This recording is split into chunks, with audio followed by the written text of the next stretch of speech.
si Ma'am sa pag-aaral. She completed her MA in Guidance and Counseling in 1989 and earned a doctorate in education in 1994. In 2002, she graduated with an MA in National Security Administration. Tapos, to top it all off, in 2009, she completed her Bachelor of Laws. San ka pa? Lahat na lang talaga. Please join me in welcoming the Assistant Secretary for Curriculum and Teaching of the Department of Education, ladies and gentlemen, mga edukampions, Honorable Alma Ruby C. Torrio.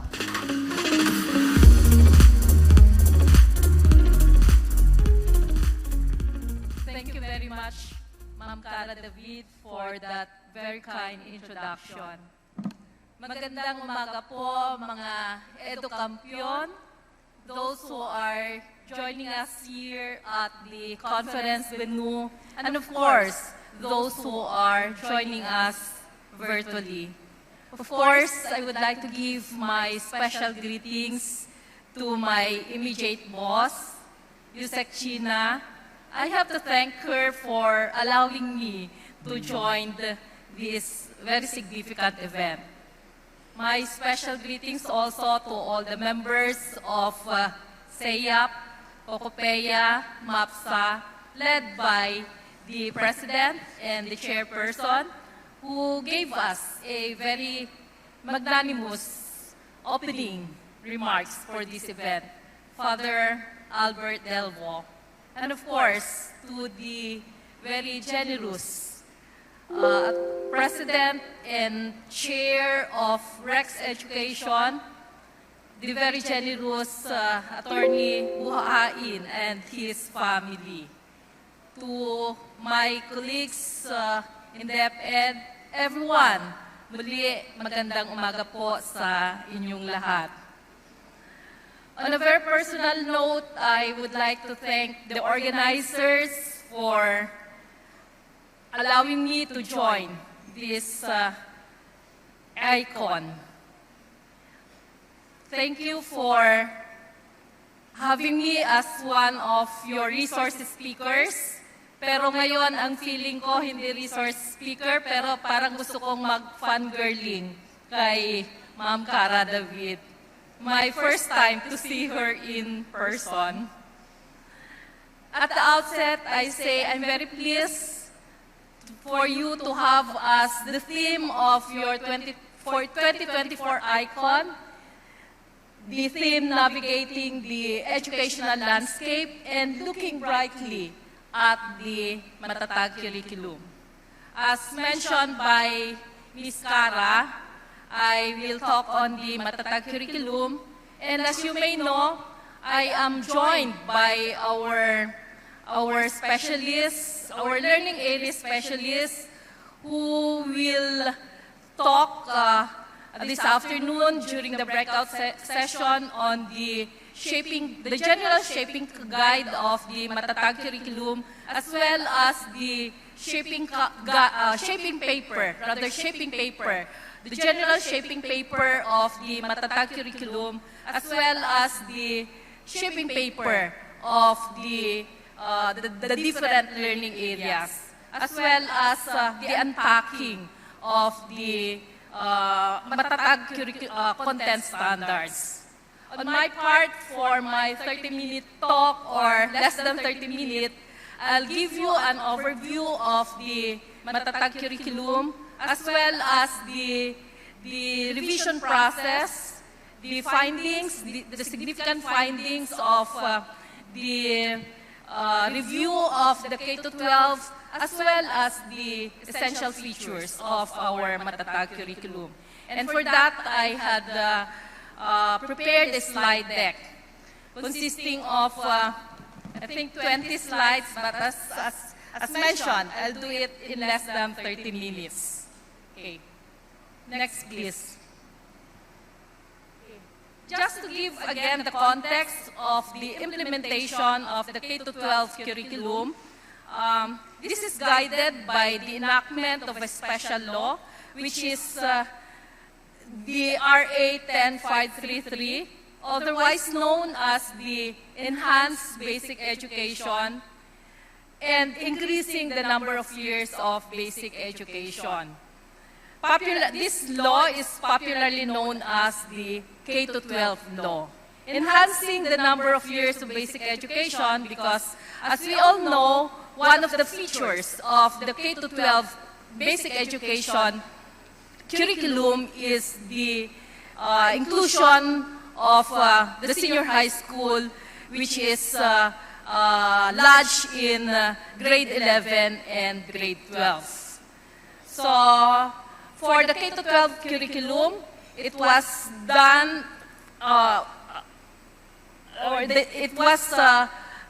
implemented by phase, and the first batch to start the K-12 curriculum were our learners during the school year 2011-2012, our kindergarten learners. But just to mention also that in addition to RA 10533, we also have a special law compelling all our grade 1 entrants to enroll as our kindergarten, to enroll in the kindergarten education. So we call that as our kindergarten law. And the K-12, the K in the K-12 is the kindergarten, making, again, kindergarten as compulsory prior to entering grade 1. And with that phase implementation, our phase batch of senior high school graduates, we had the first batch of senior high school graduates in school year 2017 to 2018. Whereas the first batch of K-12 graduates will be the end of the school year of the current school year 2023-2024. So ito po yung mga learners natin na nag-umpisa ng kindergarten hanggang grade 12 under the K-12 program. So ang pagkakaiba po ng first batch naman ng senior high school graduates, because of the phase implementation, we started with K and then followed by the implementation of K-12 for our grades 1 and grade 7 for school year 2012-2023. Nung nagtuloy-tuloy po yun, nagkaroon na tayo ng senior high school graduates nung school year 2017 to 2018. Next slide, please. Next, please. Okay. So, meron po tayong existing K-12 curriculum. At ito po ay nasa batas din. One of the provisions of the law mentions the review of the K-12 curriculum. But in addition to complying with that provision na kailangan natin mag-review ng K-12, ng existing curriculum natin, meron po tayong mga issues, mga challenges na kailangan po natin i-review na yung existing curriculum natin. And our previous speakers like Yusek China, even Attorney Buhain mentioned about the results of our participation in ILSAS, like PISA, including CPLM, at saka yung sa TEAMS po. And even yung sa national assessment po. So yung mga performance ng mga learners po natin, that also prompted us to review yung existing curriculum natin. And of course, we also made benchmarks sa mga curriculum ng other countries like US curriculum, Singaporean curriculum, and Australian curriculum. Kaya po, yan, tinignan po natin lahat. Kaya po, meron po tayong matatag curriculum ngayon. So again, we would like to show you the process or the cycles of the curriculum development. So nagkaroon ng review, redesign, release, and implement. So I'll talk further dun sa mga subsequent slides po. I'll talk further on the revision process. Next slide, please. Okay, so because of those challenges and concerns, and of course the provision of the law, we made a part, we had engaged, no? DepEd had engaged ACRC, and I'm very happy to see Dean Therese, and we had engaged experts to review the implementation of the existing K-12 curriculum. And the salient findings include the congestion, or the mention of the congestion of the curriculum. So these are the three major findings during that curriculum review. Curriculum content is congested, misplaced prerequisite learning competencies, imbalance of cognitive demand. So again, I'll talk further on those findings as I share again the features of the Matatag curriculum. Okay. Next, please. Okay, so curriculum revision process. So after those findings, ACRC with the experts, and I know some of you were part of that engagement in the development of the shaping paper, the general shaping paper of the Matatag curriculum, as well as the shaping paper of every learning area. And then we had engaged experts, academicians, even international experts for us to validate the draft shaping papers and the curriculum guides And then we had considered their significant findings that prompted us to revise the draft shaping papers and the curriculum guides.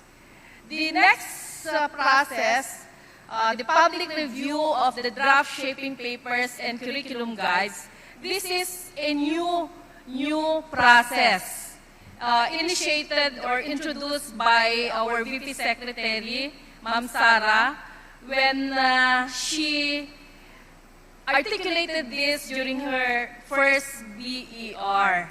She mentioned that she would like to be very transparent in the preparation of the curriculum guides. That prompted us to again make a public survey on the curriculum guides as well as the shaping papers that were already prepared before the pronouncement or announcement of VP Secretary that this should be subjected to public review or consultation. And in the next slide, you will see how many responded to this public consultation. And considering again the feedback that we got from those who were involved during the public consultation and review, we made the finalization of the draft papers and the curriculum guides. So the next slide, please. So for this Matatag curriculum, for coming up with the Matatag curriculum, we have heard various voices. We have engaged several experts, so both internal and external stakeholders. So we have engaged our DepEd specialists based at the central office. We have engaged our school leaders and teachers based across the region. So we have DepEd teachers, school heads, and supervisors. And of course, our partners. We have engaged consultants, higher education experts, and external, including our civil society organizations and industry and government stakeholders. We have engaged private schools and organizations. And as I had mentioned earlier, I believe and we recognize that you were part of our pool of collaborators and contributors prior to the coming up of the I don't know if I can already say the final draft of our Matatag curriculum CGs. And again, we would like to mention that we had also engaged international experts, especially in the field of English, science, and mathematics. Next slide, please. And during the public review or consultation, we had engaged, we made a public survey, and we are very pleased to mention that the public survey showed a 96% public approval. The public approval mentions that there is an appropriate and clear detailed goals and features, pedagogy, and including assessment. That the CGs, or rather the competencies in the CGs are appropriate to learners' levels. They now focus on literacy and numeracy skills. Next slide, please. So that's the result of the curriculum review. And with that, we are now ready to prepare yung curriculum guides. So, again, the preparation of the curriculum guides for our Matatag curriculum was guided by the results of our curriculum review findings, the results of our international large-scale assessments, and our benchmarks of the curriculum of other countries. And of course, we would like to align it with our Matatag education agenda. And we considered learning principles, which include learning is not possible in an overcrowded curriculum. Learning competencies must be age-appropriate. Learning starts from learners already know and can do.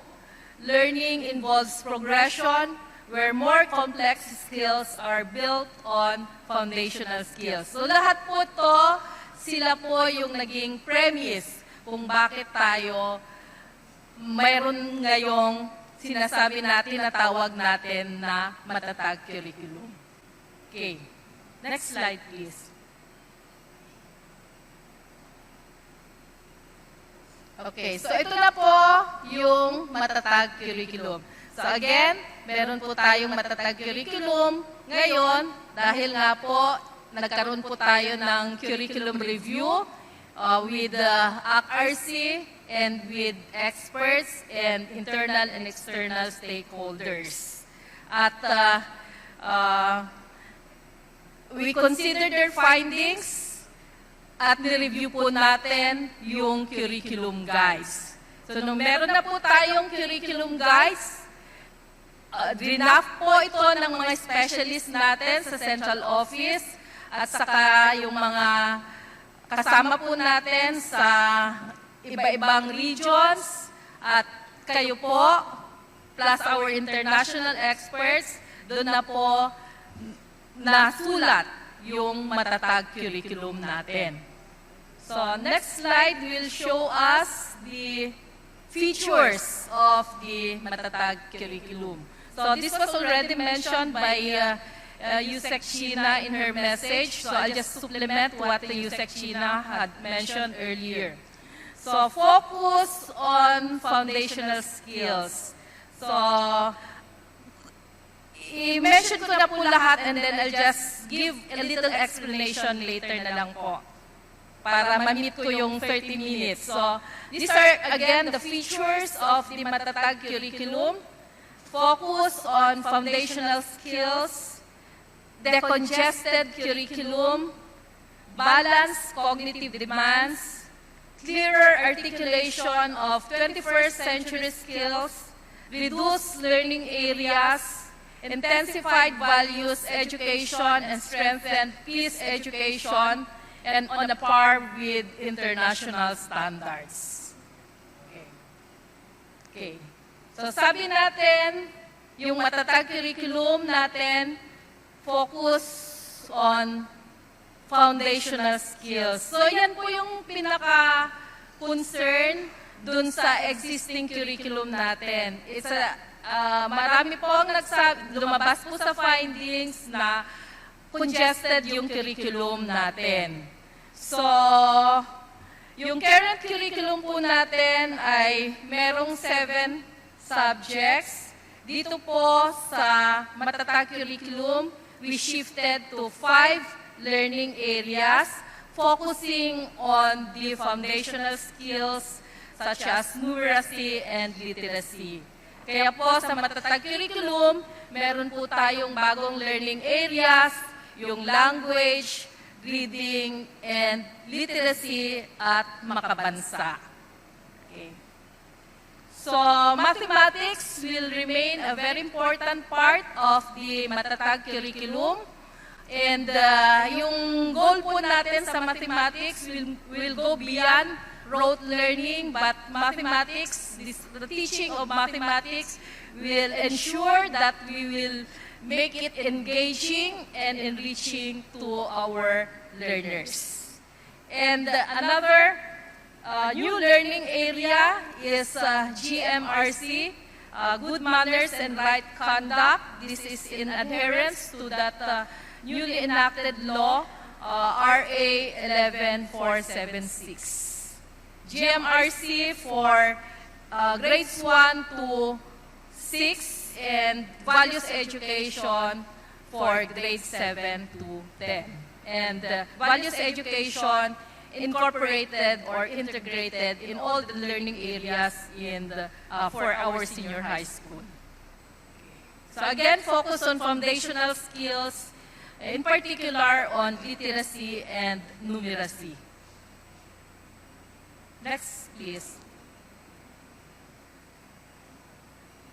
Okay. And as mentioned, there is a new learning area. We call it makabansa.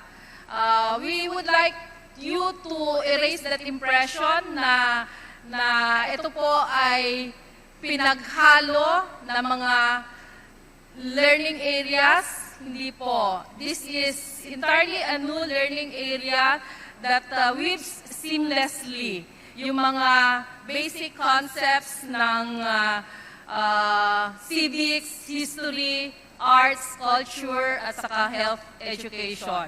Kaya dito po sa Makabansa, we call it as this learning area. We would like to call it as our foundation in molding Batang Makabansa. Remember our tagline, Batang Makabansa, Bansang Makabata, Batang Makabansa. So dito po ay yung mga competencies natin dito ay nililinang, or the competencies that will be developed are on pakikipag-ugnayan, pakikimalikhain, pagkakakilanlan, pagkamalusog. O sabi natin, holistikong Pilipinong mag-aaral na may ika-21 siglong mga kasanayan. So, basically, yung mga competencies, we would like to recap it. Yung mga competencies dyan is to know the Philippines, know the country, love the country, serve the country. Yan po ay ang Batang Makabansa. At ito po ay pag-uusapang maigi sa ating asignatura na tinatawag natin ngayon na Makabansa. Next slide, please. So, decongested curriculum. Ayun po. There was a decrease or out of the 11,738 learning competencies in the present K-12 curriculum, dito po sa matatag curriculum, we have a total of 3,664 or a decrease of approximately 70% of the learning competencies in the present or existing K-12 basic education curriculum. But if you look at the data or the table, heavy pa rin siya. Of course, we would like to put more focus dun sa science, mathematics, EPP, at saka TLE po. So, marami po tayong learning competencies niya dyan. But, syempre yung initial impression nyo ay bakit siya nabawasan?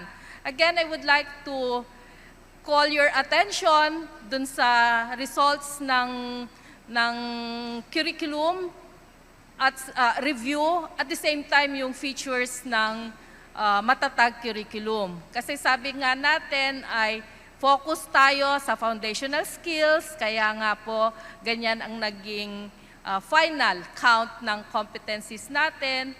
And at the same time, we noted na merong mga prerequisite skills or skills na nagkaroon ng overlapping. No? It's not really merging, but we are including here the essential, only the essential competencies. So, that's it. And another feature in the matatag curriculum is the clearer integration of the 21st century skills. And so, on the screen, we have included in the diagram the 4 concepts of our 21st century skills, which include information media and technology skills, learning and innovation skills, communication skills, and life and career skills. So dun po sa existing curriculum, nandyan pa rin po, nandyan din yung concepts na yan. But in the matatag curriculum, we explicitly mention kung ano yung mga gusto natin na mga competencies dun sa mga dun po sa 4 identified concepts ng ating 21st century skills. So kung titignan na, and of course, we would like to highlight yung mga competencies for us to develop learners who are globally competitive. No? So, and of course, because of the call of the time, yung sa digital technology. So kung makikita nyo, meron po tayong dyan, on concept on digital literacy, on critical thinking, on, ano pa dyan? And yung nasabi ni Ma'am Cara kanina, resilience and adversity management. So lahat po yan nakapaloob po sa ating matatag curriculum. Okay. Next slide, please. Okay. Intensified values education. So this is one of the features of our matatag curriculum. And learners, and this can be addressed, this feature, and the intensification of values education is properly addressed in introducing GMRC and values education as a separate learning area with increased time allotment. So the teaching of, or the inclusion of values education and GMRC in the matatag curriculum sees to it that we are including specific values for each content across grade levels. Next. strengthened peace education. This is another feature of our Matatag curriculum.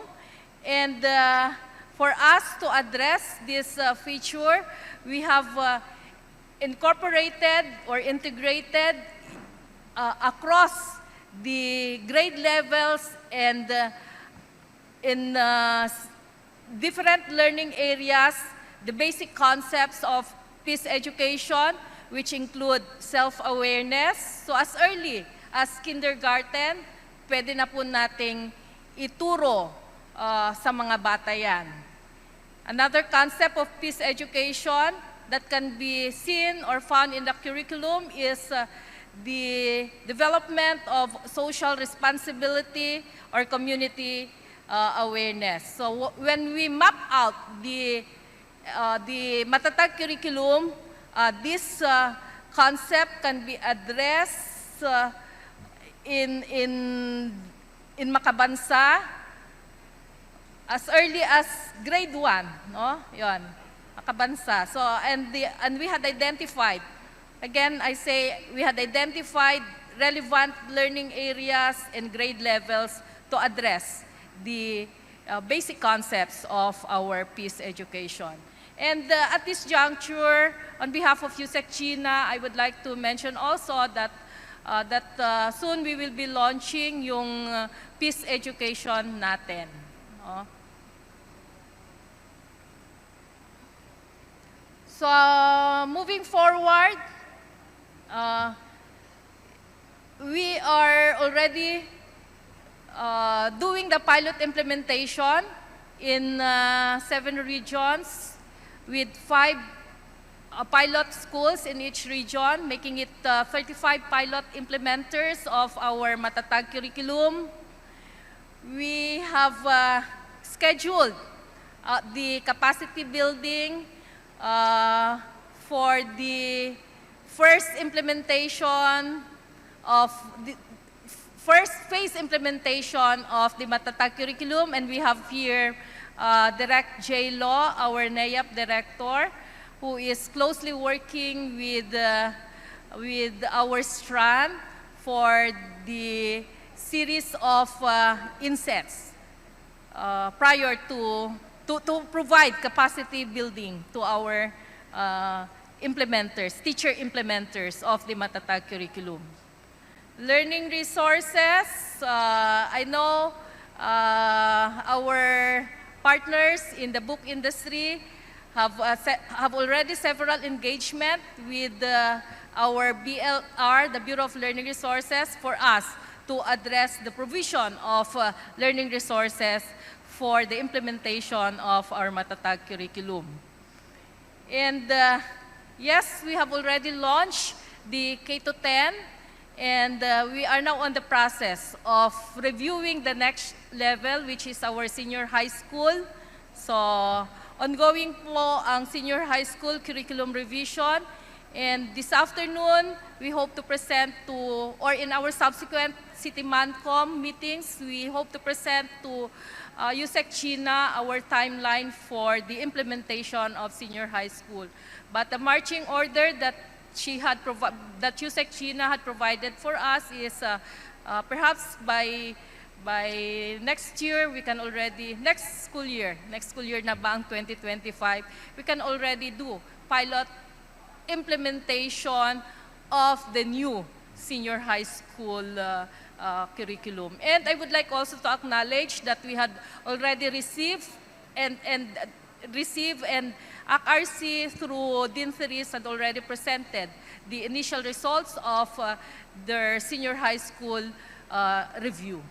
And of course, hindi po yun mawawala yung the moving forward. As always, we need the support of you being our stakeholders. We always say that public, private, magkakasama. Kasi pareho lang naman tayo ng end goal, to provide basic, quality basic education to our learners. So again, I am very pleased, no, that for your AECON, no, you are looking brightly at our Matatag curriculum. So I think my last slide, I think that's okay. So my last slide is the phase implementation of the Matatag curriculum. So by this upcoming school year, we are ready to implement Matatag curriculum for our kindergarten learners, grade 1, 4, 7 learners. Although meron na po tayong pilot implementers, and we would like to assure you that yung mga experiences, yung mga concerns, issues that will surface during the pilot implementation. For after all, we had engaged research groups to make a study on the pilot implementation of our Matatag curriculum. So, malaking bagay po ito bago po tayo magtuloy-tuloy sa first phase implementation natin that will happen itong upcoming school year po. And tuloy-tuloy yung pilot implementation natin prior to the implementation of the next phase. So next phase of implementation of the Matatag curriculum will happen in school year 2025-2026 for our grades 2, 5, 8 learners, and hopefully by 2027 to 2028 yung K to 10 ay Matatag curriculum na po yon. And of course, as I had mentioned, we hope we can fulfill that commitment to USEC China that by 2025, magkapag-umpisa na tayo ng pilot implementation for senior high school. Para po by 2028, buo na po yon. K-12, Matatag curriculum na po tayo. And finally, I believe this is my last slide. Sige, palabas na lang po. So, sabi po kanina ni Ma'am Cara, bakit po tayo nandito? Nandito po tayo. One of the main reasons is for us to discuss the Matatag curriculum, which is the main, I believe, the main highlight of your event, no? Kasi po, naniniwala po tayo na pag na-implement po natin yung Matatag curriculum, our learners are prepared with strong literacy and numeracy foundation. They are equipped with the 21st century skills, nationalistic and global. So sabi po natin, hindi lang sila knowledgeable sa mga competencies, pero napaka-importante po. They should be nationalistic and global and are ready to succeed in life. So with that, thank you very much for listening, and let's make do with your theme. Let's look brightly at the Matatag curriculum. Magandang umaga po at maraming salamat.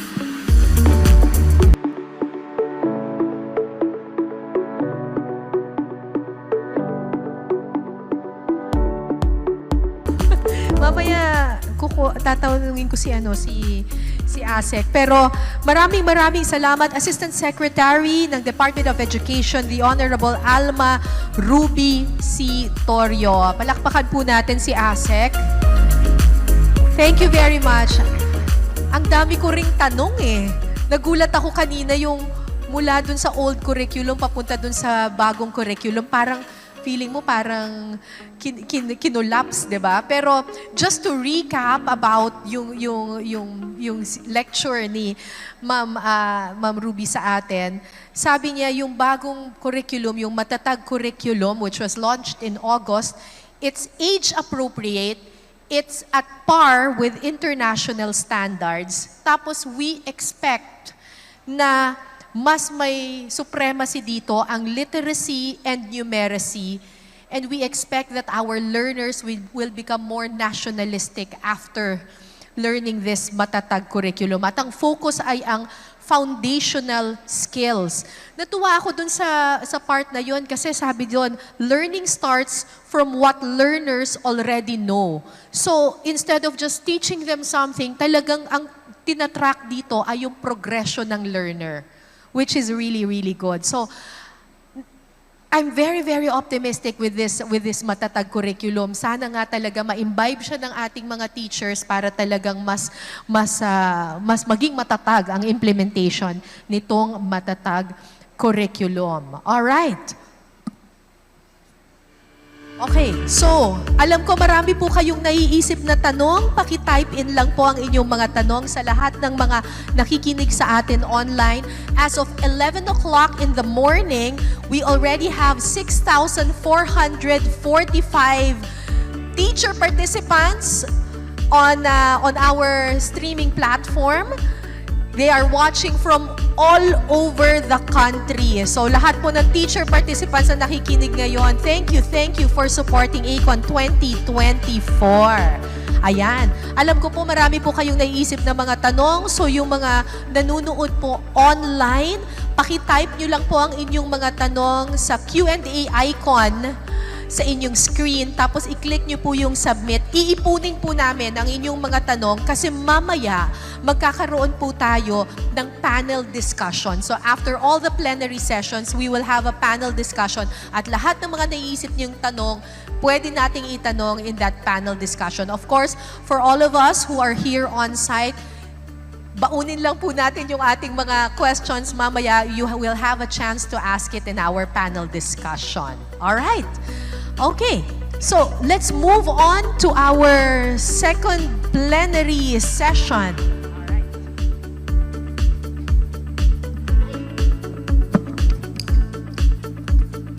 Moving on to our second plenary session for today. Okay, meron po tayong kasama dito, an esteemed personality of Philippine education, a former dean of the College of Education and professor of special education at the University of the Philippines, Diliman. She is also the chair of the Technical Committee for Special Education and a member of the Technical Panel on Teacher Education of the Commission on Higher Education, or CHED. She also served as the director of the Philippine Assessment Curriculum and Technology Research Center since 2014. Di ba sabi kanina sa atin ni Yusek, a curriculum is just a paper if it is not implemented well. So, ang ating plenary speaker number 2 will discuss implementing learning progression. Learning progression, ito yung sinabi sa atin kanina ni ASEC, di ba? Ang supremacy ay learning progression. So, learning progression, a key curriculum reform recommendation. Palakpakan po natin. We are all very excited to hear her presentation. Dr. Marie-Therese Angeline Bustos.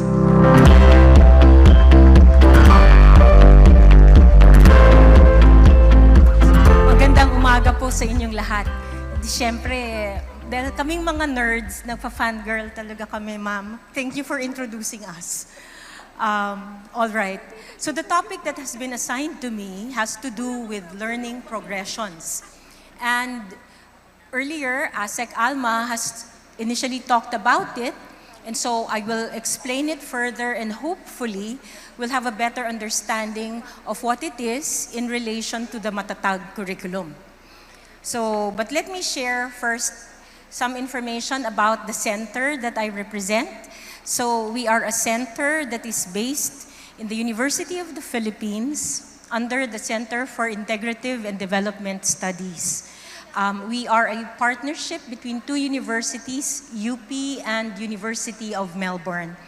And from time to time, we receive support from the Australian government. And so the Australian government has been very supportive of the curriculum change. And so ASEC Alma presented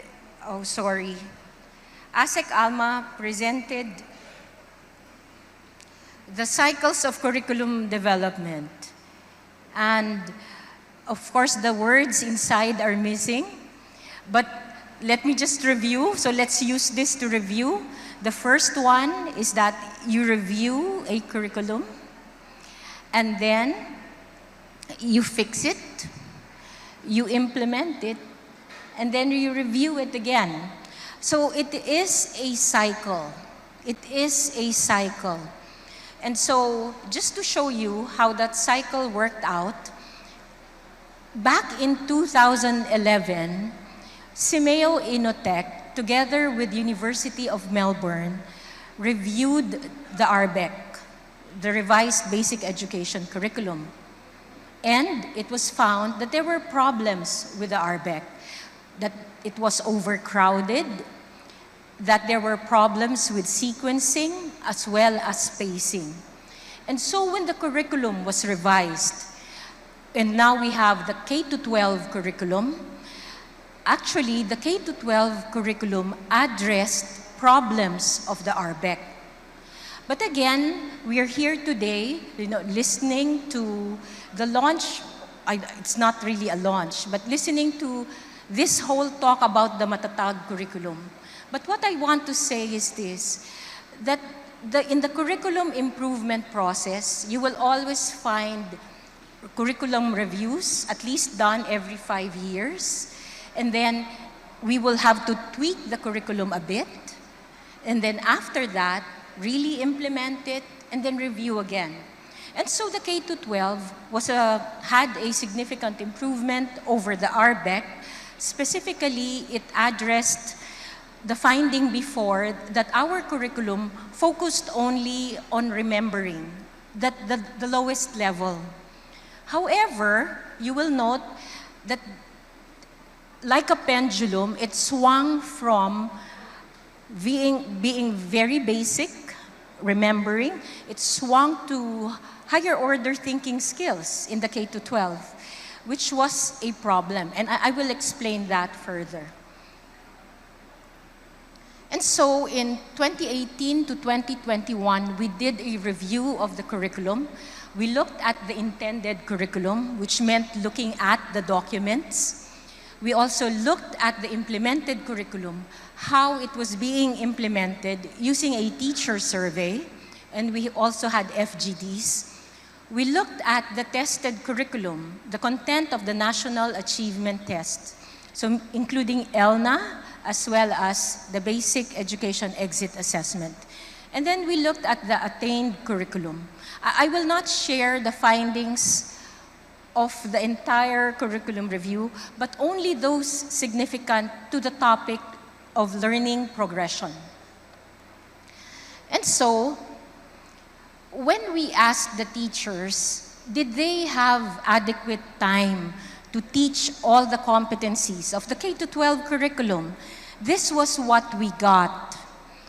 Note in the third column, the percentage of teachers who said that they had time to teach all the competencies under grade 3 mother tongue second quarter, Filipino in third grade third quarter, English third quarter in grade 6, Araling Panlipunan quarter 2 in grade 6, and then science quarter 2 grade 6. So this is just an example.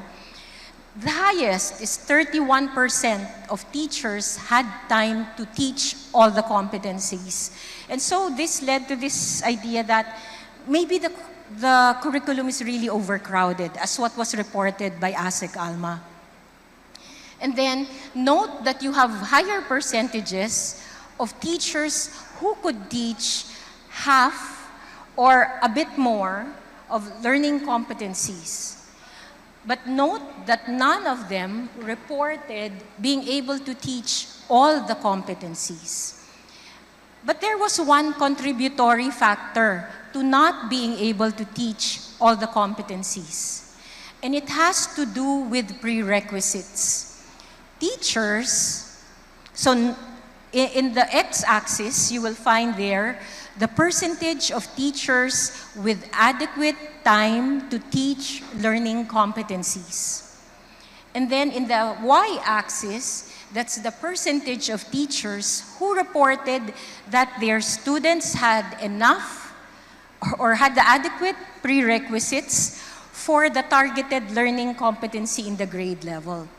So note that those teachers who said that they had adequate time, okay, those teachers who said that they had adequate time there had students who also had the prerequisites for those competencies. So ibig sabihin, kapag ang teacher hindi niya maituro yung competency, hindi niya ma-cover lahat yon, ang isang factor ay dahil wala nung prerequisites yung mga bata.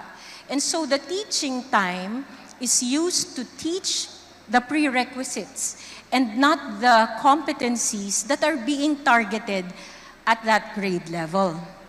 And so the discussion now on learning progressions is very important here. So we also looked at cognitive demand. This was mentioned already earlier, where we said that the cognitive demand of the Philippine curriculum was heavier compared to other countries. And what do we mean?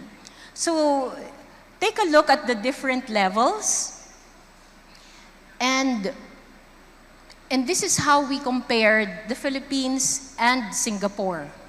So the first level is memorization of facts, definitions, and formulas. The second level would be able to perform procedures and processes. Level 3 is being able to talk to someone about what you understand about a certain topic, and that is to communicate your understanding of the concepts. 4 would be to analyze the concept and to offer arguments either in support or against the concept. And number 5, level 5, would be to apply the concepts. So it's quite similar, I guess, to the taxonomies that you have been exposed to. But let's take a look at how the Philippines compares with Singapore in this area. Specifically, this is for math. And we compared grade 3, grade 6, and grade 10 math curricula. So the blue section there represents level 1, that's memorization. Level 2, which is the performance of processes and procedures, are represented by red. The green one is being able to communicate your understanding of a concept. That's green. And then the purple one has to do with analyzing and offering an argument. And then level 5, okay, so just to help you remember, level 5 is for the application of concepts. Look at where we are. Look at where we are and the amount of investment that we put in terms of time, in terms of developing concepts, performing procedures over time. In grade 3, so in grade 3, we do more memorization compared to Singapore. Singapore does more of the performance and the communication of the understanding of the concept. And then so they analyze and then they apply the concepts. But they spend little time on that compared to the more basic levels. Take a look at grade 6. You would think that maybe because they're in grade 6, they'd spend lesser time performing processes, performing procedures. But look at what Singapore does in comparison to the Philippines. They still spend much time really practicing, performing operations, performing procedures. And gradually, and so take a look also at the analysis part, the purple one. And then, if you look at the blue part, the application of concepts, the Philippines and Singapore are quite comparable. But the preparation that we did in preparation for those higher order thinking skills is less compared to Singapore. Take a look at 10th grade. And we would think again, because they're in high school, they don't really have to review. They don't have to spend so much time on level 2. But take a look at the amount of time that they spend on level 2 and how we compare in relation to performing procedures, to communicating our understanding of things. So, seriously, but we're not exactly very proud of it, our curriculum is more difficult than other countries' curriculum. If you look at the layout of the cognitive demand. And so again, this is a very important concept as we get into the topic, learning progressions. Because we found that the curriculum, the K-12 curriculum, did not always develop the prerequisites sequentially and explicitly. Sometimes, the prerequisite wasn't mentioned. It was assumed that the teacher would know what the prerequisites were. And then, but there were occasions also where the prerequisites were explicitly written. So it wasn't really constant throughout. And this is one concern that had to be addressed according to the review. And so we go now to this talk. So what is a learning progression? Okay, so if you look at this picture of a child going through different blocks of learning and different skills, you have the smaller blocks there of blue and orange, which really represent prerequisites.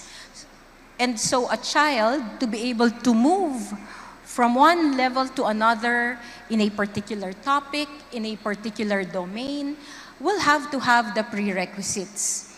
And so when we think of learning progressions, we need to be very mindful of how learning develops.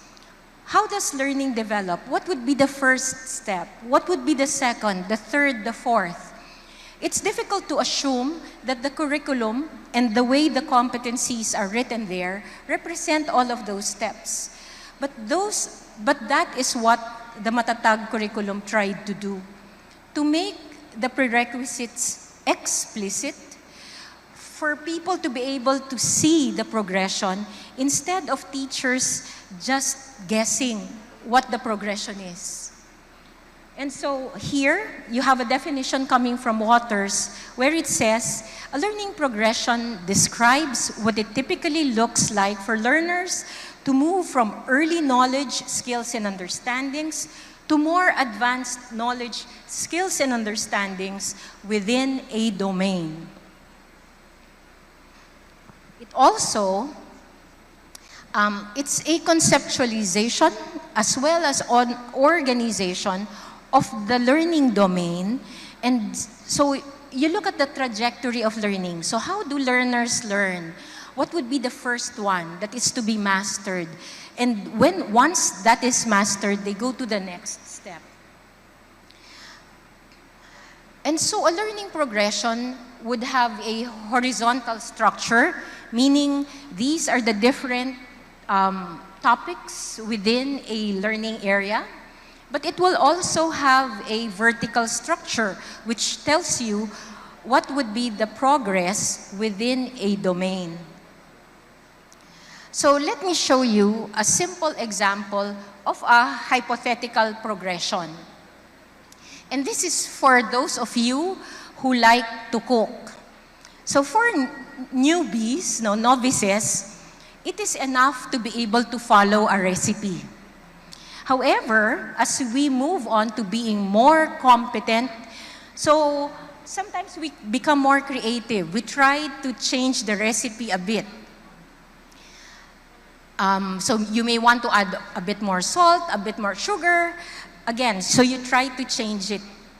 So as you become more proficient in cooking, so you now try to adapt the situation. So if you don't have sugar, what will you add? If you don't have salt, what will you add? So you're becoming now more and more creative. And of course, if you reach the expert level, you would be in a position now to invent your own recipe. So this is an example of a hypothetical progression. You may have to think about progressions this way for the different competencies that we have in the Matatag curriculum. So this is another progression. The progression of problem-solving development. And of course, the most basic level is being able to follow instructions to solve problems in familiar contexts. A bit higher than that would be being able to use one-step strategies to solve problems. Higher than that, apply one-step strategies to solve problems in less familiar context. Remember, level A was for familiar context. Level C now is for less familiar. Level D, apply a range up to two-step strategies to solve problems. Then level E, select appropriate multi-level or multi-step strategies to solve problems, or being able to translate a problem into a rule. Actually, the progression is longer. But my intention is for you to understand, so what is this progression that we're talking about? And why is the Matatag curriculum really cognizant that such progression exists?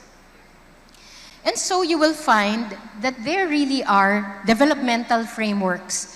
For us in education, we're familiar with Bloom's taxonomy. Okay, so we're familiar with Bloom's taxonomy. But even within the taxonomy, you will still have more minute, incremental steps really within the Bloom's taxonomy. Earlier, what I showed you about cooking is the hypothetical is an example of a hypothetical progression. What we have in our curriculum, in the Matatag curriculum, is a curriculum progression. And then, lastly, there is such a thing as a derived progression. So let me try to explain what that is. In other countries where they are able to test their children regularly in literacy and numeracy, they create items that represent the progression.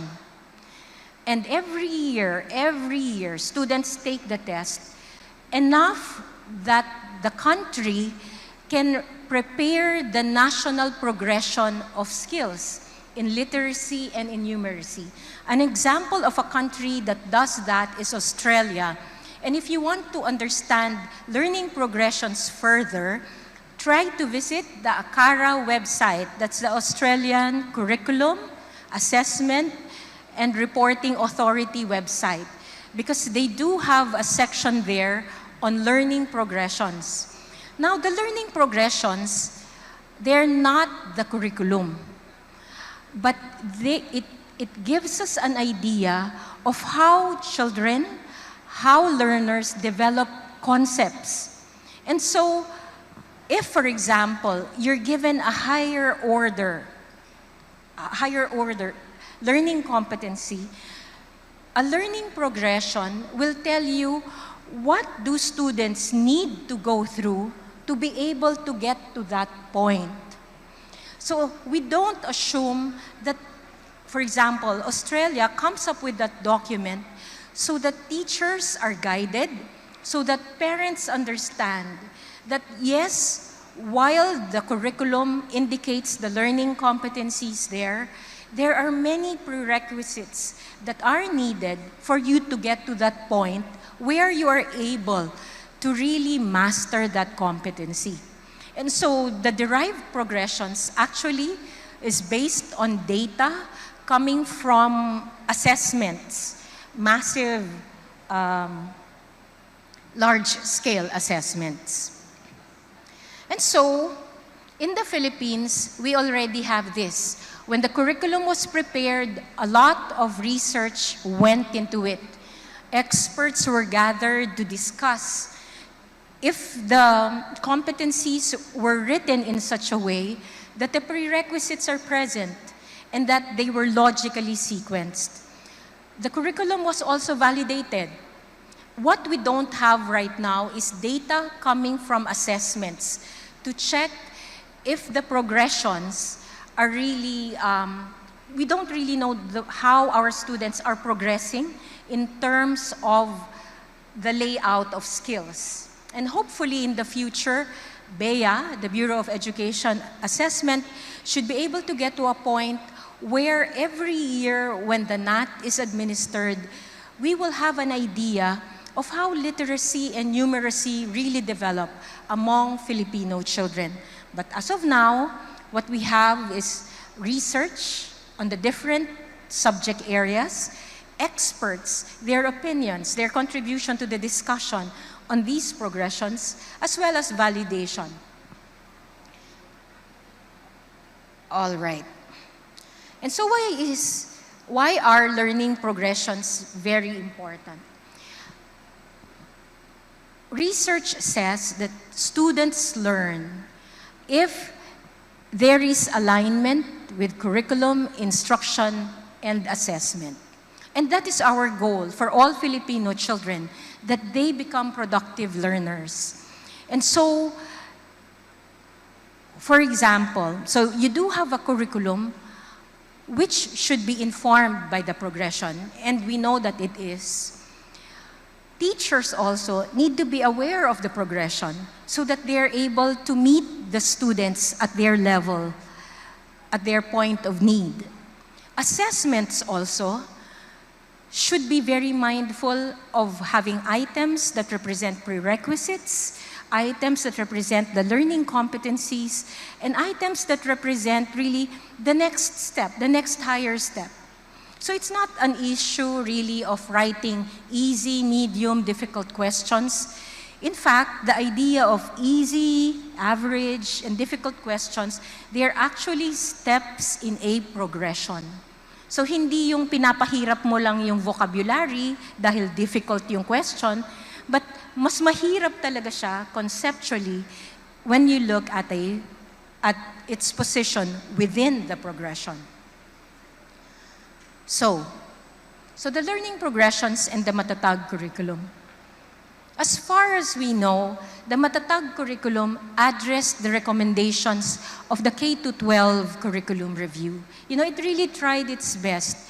You had people within the Department of Education really working so hard to make sure that the comments, that the recommendations of the review were followed.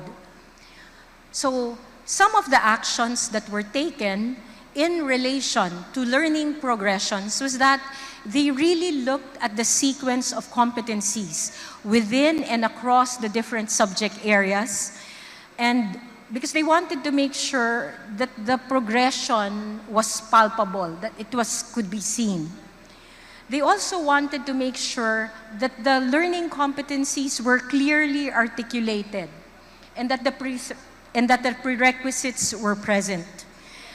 And so they were looking at horizontal articulation across different subject areas within the grade level, and they were also looking at the vertical articulation across different grade levels within subject areas.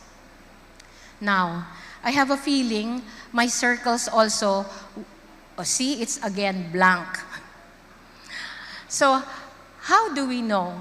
Is the Matatag curriculum a perfect curriculum? We don't really know. But what we know is that the curriculum is a living document. We know from the past that it needs to undergo review every so often to make sure that it represents the aspirations of our people. And so, we are very thankful that you're here today because this is really an effort to understand the curriculum and hopefully, with a better understanding of how the curriculum is laid out, we would be able to implement it better. Because the effort that went into fixing the intended curriculum would be useless if we are not able to implement it well. And thank you, Rex, for holding this forum, because it's an opportunity really for us to have a better understanding of how the curriculum is laid out.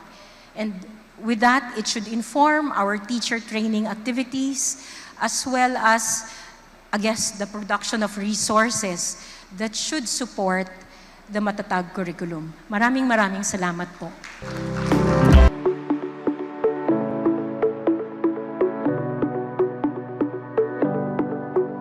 Therese Angeline Bustos. Ay, sino ang na-overwhelm? Si sister na-overwhelm daw. Ako na-overwhelm ako as a teacher kasi syempre, sanay tayong mga guro na meron na tayong syllabus na nagawa, may curriculum na, meron na tayong lesson plan. Tapos all of a sudden, itong curriculum na ito talagang proposes something new. Siyempre, yung reception natin doon, parang ayaw natin ng change nung una, di ba? Pero kailangan Kailangan natin ito.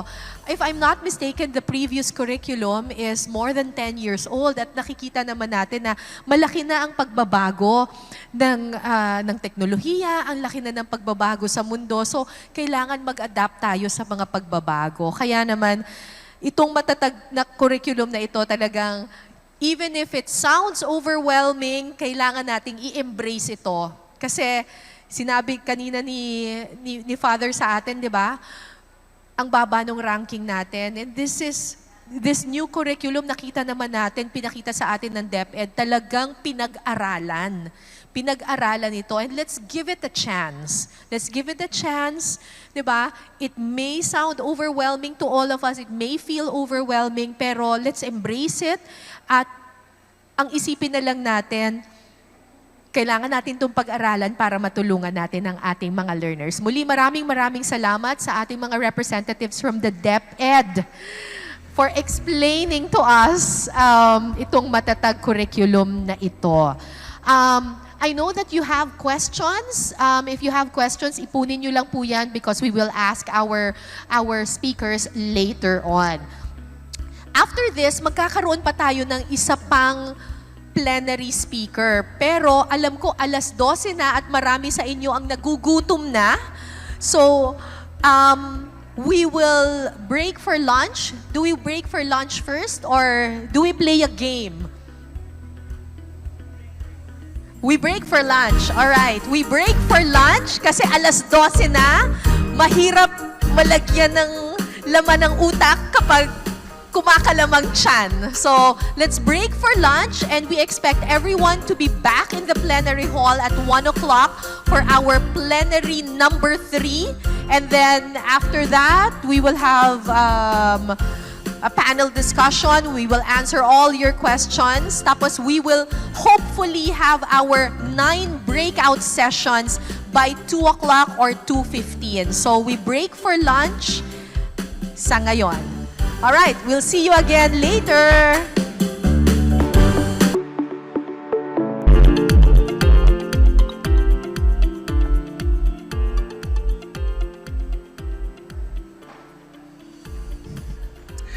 Same sea, same ship, new route.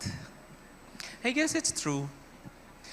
Crooked is the path to eternity. But you know, we're good. It will require some fine-tuning of the weather, I would say, clearing up the weather a little bit, and then we're good to sail start. Magandang hapon po sa inyong lahat. Isang matatag na hapon po sa inyong lahat. I think it's good if from now on we start greeting each other. Matatag na umaga, no? To constantly remind us of the vision of the matatag curriculum. Actually, you can do better. You can do more.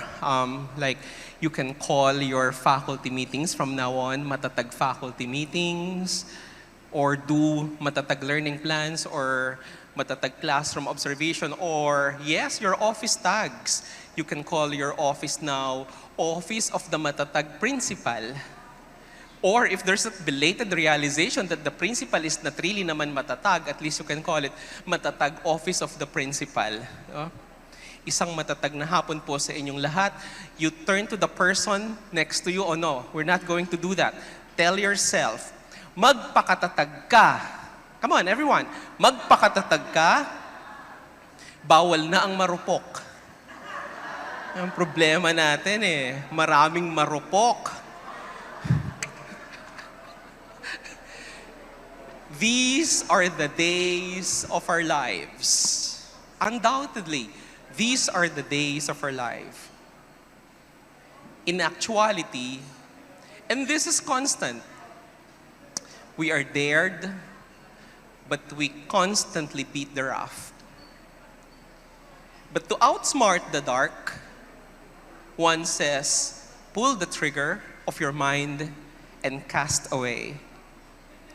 To illustrate that, think of those enormous possibilities and the dire of circumstances. Reconcile your thoughts and cage them concrete. One peaceful afternoon, and this is a true-to-life story, silence reminded me that options are many, but we're short of the will. Will, of course, is not a mathematical resolve, because if will is a mathematical resolve, the concept of new will not work that way. It's courage, and it takes courage to overcome, and eventually, it takes courage to love. Each year, and I mean each year, trust me, we are threatened by creativity. We are harassed. We are told we're done dead if we don't pick up. But true is creativity. But the taste of creativity is often unpleasant. You do not have any business in school if your package is worn out, your resolution fixed, and your entire presence is old and classic, going rancid to expire. Creativity is not cheap, isn't quick fix, isn't for fools. To resell the value of education is to bring about its freshness, its crisp, its heavenly taste. But there are rats in education, dying rats. Nobody wants any rats. I am pro-student empowerment. The whole infinite idea that school is empowering. The principle is that sitting like a queen on the throne, but a working slave. We are slaves of the poor, of the dirty. And the teachers are liberating. How can I stand the sight of teachers who are products of preserving wounds? To liberate someone is to break one's own prison. Ang nagpapalaya lang ng iba ay yung pinalalaya muna ang sarili nila. There are days one feels stuck and ugly and odd, and then a spider comes along. Kids, I'd like to think, love the thought of school, of friends, of puppy love, of cheer dance, of busy conversations, of arts, of music, of talking about BTS or Blackpink reaching the #1 spot on the Billboard Hot 100, of spending quiet moments at the library while reading books and healing pains. And why do they say that hot dogs taste better in school canteens? For young people, the corners of a school are the same corners of escaping lonely hours and learning and thinking about better days to come. Kids hate the idea of classrooms converted into huge boxes of misery, while controlling teachers giving boring lectures. Hindi ako nagagalit, nagtatampo lang. And demanding them to perform tasks that do not make sense, telling them to keep quiet, to keep quiet, to keep quiet, to get 1/4 sheet of paper, to mind your own paper, asking you, is it clear? Do you understand? Do you have any questions? When what's clear in their mind is that one liberating question, Mom, may I go out? Of course, there's a good share between learning at home and learning in school. How do you see it? I mean, not the home part, of course, but the school part. Same thing, same kids coming to school scared, broken, and blue. Same teachers in hilarious uniform greeting them, "Come and explore your own death." Same policy, same arrangements, same compromise. Sinasabi ng bata at sinasabi ko sa inyo, sa bahay na lang po ako magpakailanman. Another proposal, let us reinvent the energy of our schools and classrooms using a flexible pedagogy that allows the essential rediscovery of meaning, understandings, and values of concepts and contexts. More time for social integration and collaboration, more time for connecting with their authentic passion as human beings made to excel in life and art. Less for lectures and concept misrepresentations, Jesus Christ. Less for unnecessary assessments. Less for activities that are forced upon them by our splendid callousness of the world they represent. The message is clear, more of them, less of us. Pwede na ba yan sa first slide? When the news came out, it's funny because people were suspecting, they were complaining, they were doubting, they overreacting. Now, let me tell you, overreacting belongs to the family of mediocrity, and mediocrity is not tolerated in education. Not now. Not now. So it's about time for people to do collective action, and the time is now, the time is here. And it's set, and it's here, two scary concepts. One, matatag, the other, curriculum. Put them together, you call it new, and that brings you a concept that is very, very scary. Especially if your concept of scary is, if your concept of new, is implementing something new without without changing your systems, without changing your practices, your values, and your mindsets. And you say, nothing will work if we implement something new and we remain the same. Alam nyo, minsan naisip ko, maski yung bago, nagsasawa na rin siyang maging bago. Kasi sabi niya, bago ko ng bago, kayo naman ayaw niyong magbago. Kaya sabi ng bago, pwede kaya may ibang salita ng pumalit sa bago? Para sa susunod pag may bago, hindi na natin tatawaging bago. Ay, nako.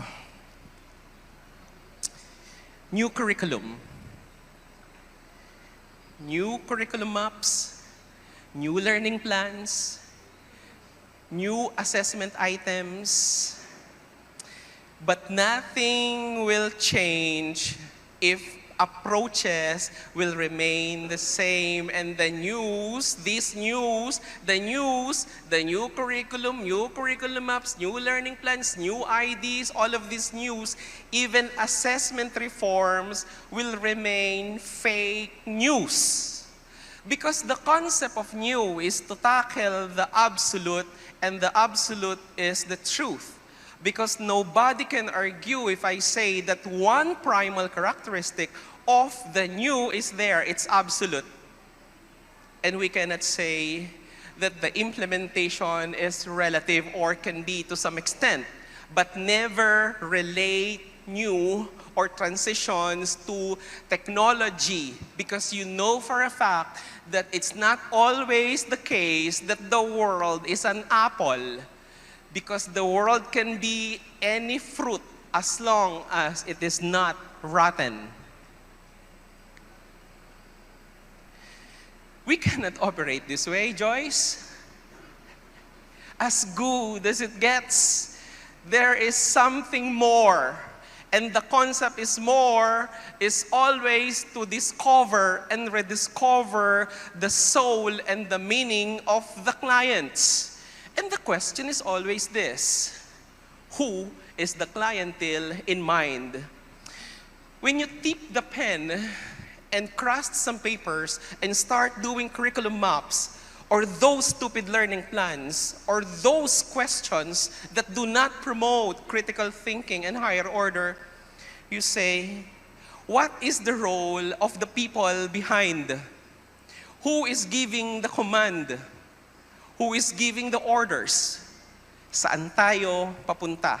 We cannot be as good as it gets.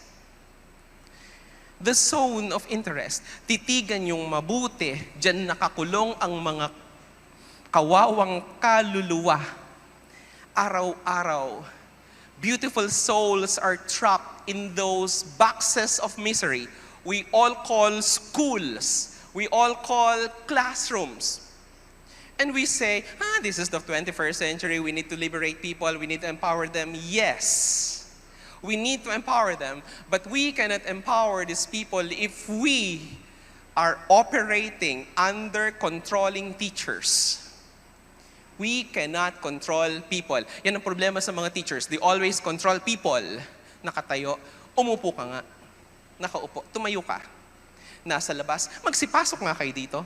Nasa loob, magsilabas kayo. Pag maingay, tumahimik kayo. Pag tahimik, may problema ba kayo? Bakit ang tahimik nyo? We cannot control people in the zone of interest if we want to liberate them. This is our classroom. And I have to warn you that some parts of this presentation may be disturbing and offensive, at least not graphic. One is coverage orientation. The teachers marching through the pages of the book and the lonely hours of the days, mindless of the learning priorities. Day 1, page 1, day 2, page 2, day 3, page 3. And you expect the world to change? Stop coverage orientation.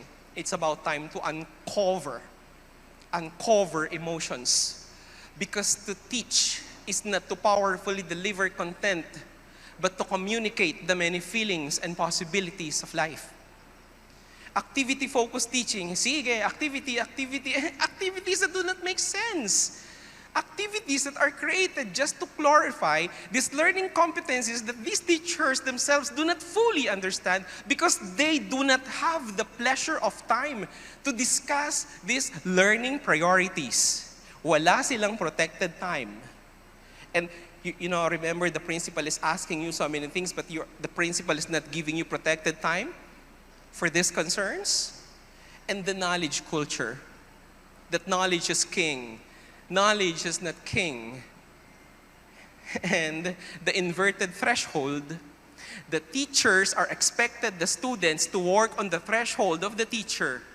The teacher is supposed to be working on the threshold of the students. Ang tanong, hindi, nasaan na kaya ako? Ang tanong, nasaan na kaya ang mga estudyante ko? Sa mga teachers na naka-boxer short sa online, makinig kayo sa akin. Hindi ito tungkol sa inyo. Tigilan niyong ilusyon na ito ay tungkol sa inyo. Ito ay tungkol sa mga estudyanteng pinagkatiwala sa inyo ng Diyos para turuan to change the lives of these people. And we are just all instruments of peace, nothing more, nothing less. Hindi nababago ang katotohanan na ang guro sa loob ng classroom ay isang instrumento ng pagmamahal. Teachers can be deficient in one or two areas of teaching. That's fine, that's okay. Because skills can be learned. If a teacher has to be deficient, I'd really prefer it in the area of skills. An unskilled teacher can draw the setbacks. But if a teacher has to be deficient, I'd prefer it in the area of skills, not in the area of loving and caring. Because if teachers begin to become deficient in the areas of loving and caring, they can cause the children to abandon the race altogether, and that is not forgivable. that one thing is not forgivable. So teachers, if there's one true thing that shall remain at the end of the day, that is your capacity to give more, love until it hurts, until it no longer hurts. Ang totoong nagmamahal, nasasaktan. And the bell rings. Sometimes it doesn't. Kids go in, teacher goes in, teacher starts with the monologue, and then the kids start to daydream. Sometimes they fantasize, and then sometimes they question motives, and then question lives and possibilities. And then some kids will start the unnecessary noise, the unforgivable noise. And then the teacher will call the attention of those boys seated at the back. Tumigil kayo. Huwag kayong maingay. Makinig kayo sa akin. Kasama to sa test nyo. And all the while, these kids thought that schools are built for testing and not to communicate the many feelings and wonders and possibilities of life.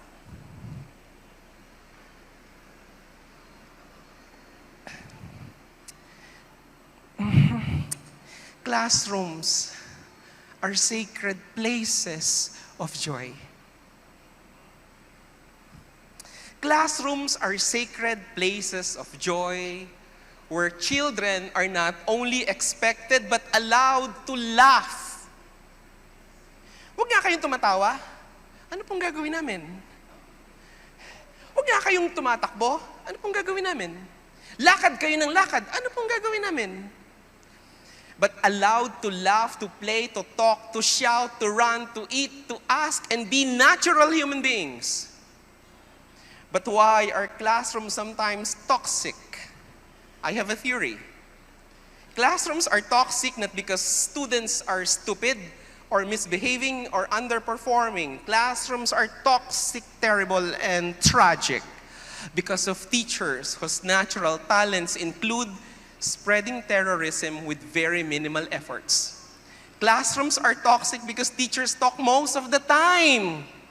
Ay, ang dami ko nang sinabi. Wala pa kayong natututunan. Ang konti lang nang natututunan nyo. Ubos ng boses ko. Precisely, that's the problem. Ang dami mo kasing sinasabi, kaya wala silang natututunan. O ano ba sinasabi natin? Sino bang natututo? O di nagtuturo, tsaka'y gumagawa. Wala ka pa bang natututunan? Ba't ikaw pa rin ang nagtuturo? Sometimes teacher complain about, losing their voices because they talk and talk and talk. First period, 8 to 9, they talk whole period. 9 to 10, they talk whole period. Papahapon ng papahapon, papawala na ng papawala ang boses, painit na rin ng painit ang ulo. Sabi ko sa mga teachers, pwede ba? Kung maganda kayong pumapasok sa umaga, dapat mas maganda kayo pag umuwi sa hapon. May mga teachers, 8:00, nakakaisang oras pa lang, pag nakita mo parang hapon na, uwian na ba? Kasi po, ang hirap pong magturo, ang hirap pong magsalita, ang dami po naming sinasabi. If you want them to learn, stop talking. It's not about you. Classrooms are toxic because teachers talk most of the time, loud, close, and dangerous. Classrooms become either large boxes of suffering or lonely prison cells because of teachers that resolve on the idea that controlling people is the best way for them to learn. That's the case of the victims, the usual suspects, and the scene of the crime. The students, the victims. The teachers, the usual suspects. The classrooms, scene of the crime.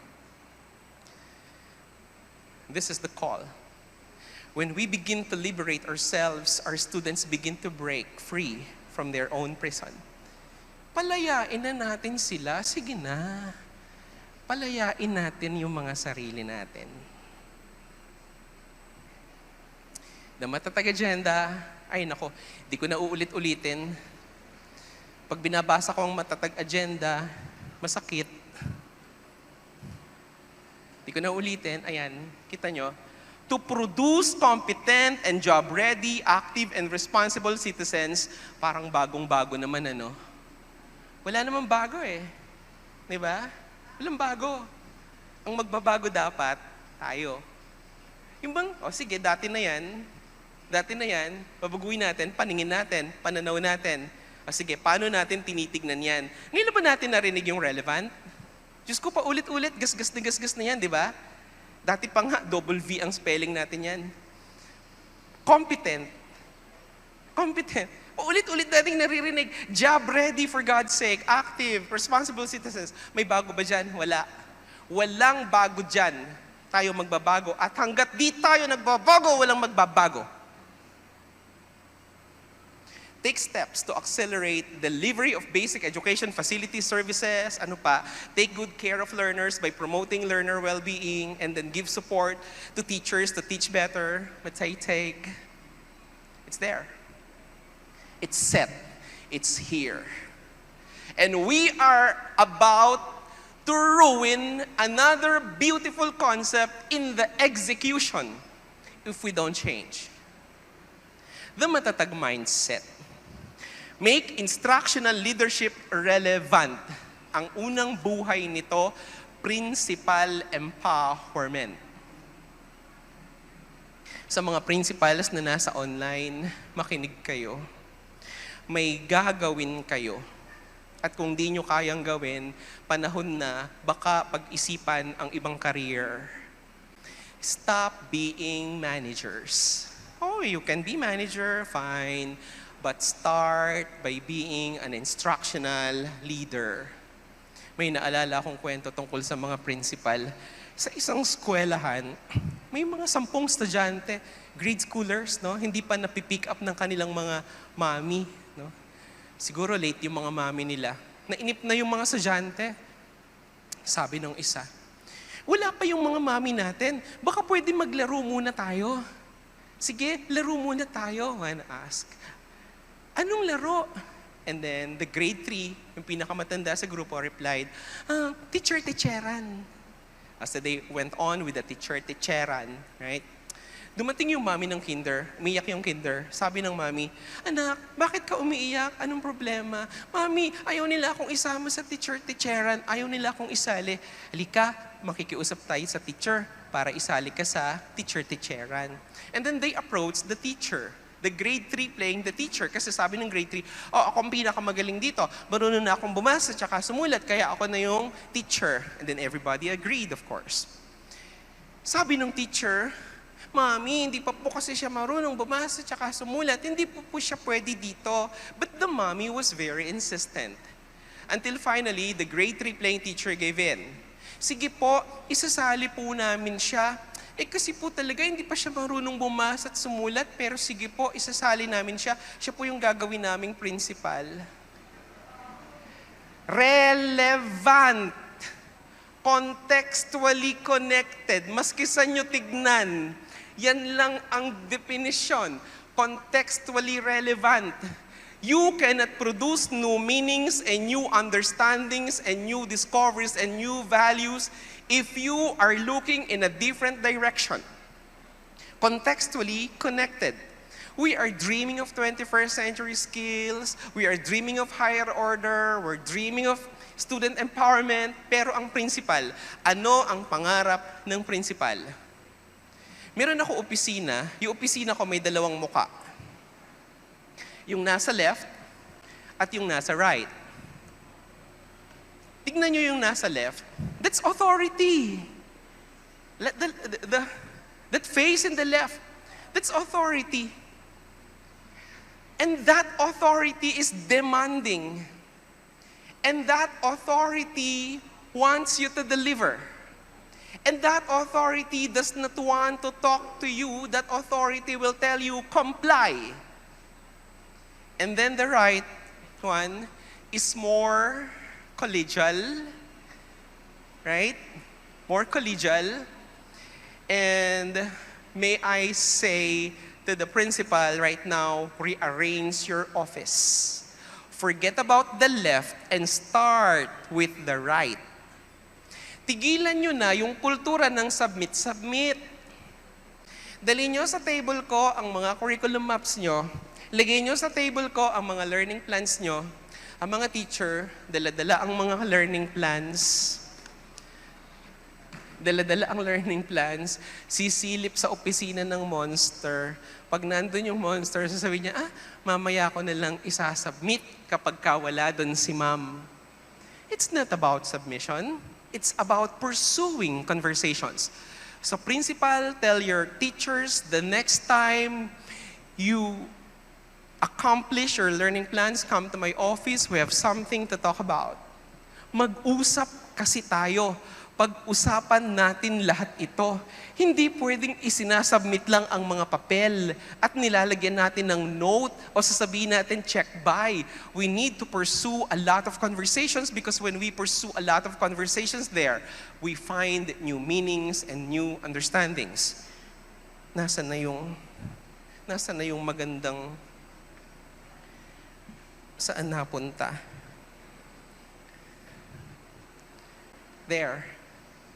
Pursue collegial conversations. Sana sa susunod ganito na mga office.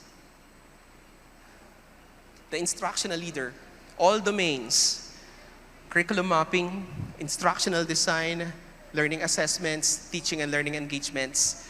Principal, tignan nyo kung anong nakalista. Curriculum mapping, you need to set systemic guidelines.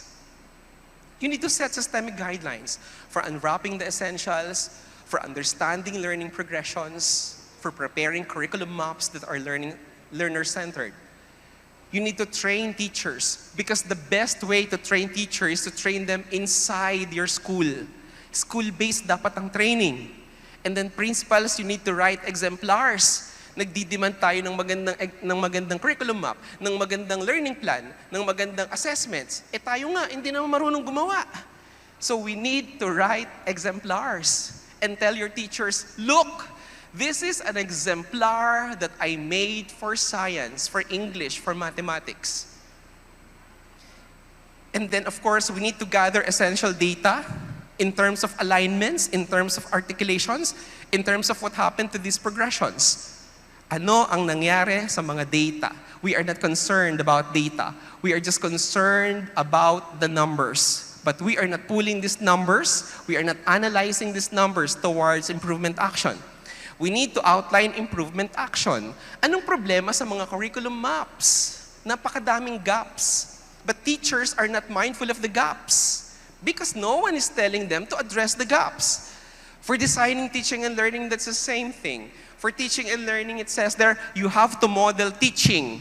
Mga principal, makinig kayo, dapat nagmomodelo kayo ng mabuting pagtuturo. You tell your teachers, watch me and learn. And then, the same thing, you need to gather essential data out of the teaching and learning engagements to help the teachers and your office outline improvement action. In terms of assessment, we need to do a lot of assessment reform. That's the first one. Make instructional leadership relevant. Mga principals, sa atin magsisimula ang direksyon. Take good care of learners by resetting classroom design to secure empowerment spaces for children. The classroom's interior design, layout, and structure and furnishings are no longer the first IR setup. Yung bang nakatayo yung teacher, mga estudyante, nakaupo sa mga single chairs, nakaharap lahat sa teacher. Right? A kind of classroom that is committed to student empowerment, self-actualization, and personal leadership where students have the voice, the choice, and the sacred place to redefine values and contextualize their experiences, stories, and subjective representations. We need to secure and protect spaces for conversations, for empowerment, for self-realization and reflection, and to dream more. Think of a coffee shop with an ambience of a conversation and socialization, independent thinking, imagination and reflection, tranquility and mood setting, and being inspired by the dynamics of interactions to recreate meaning. Panahon na.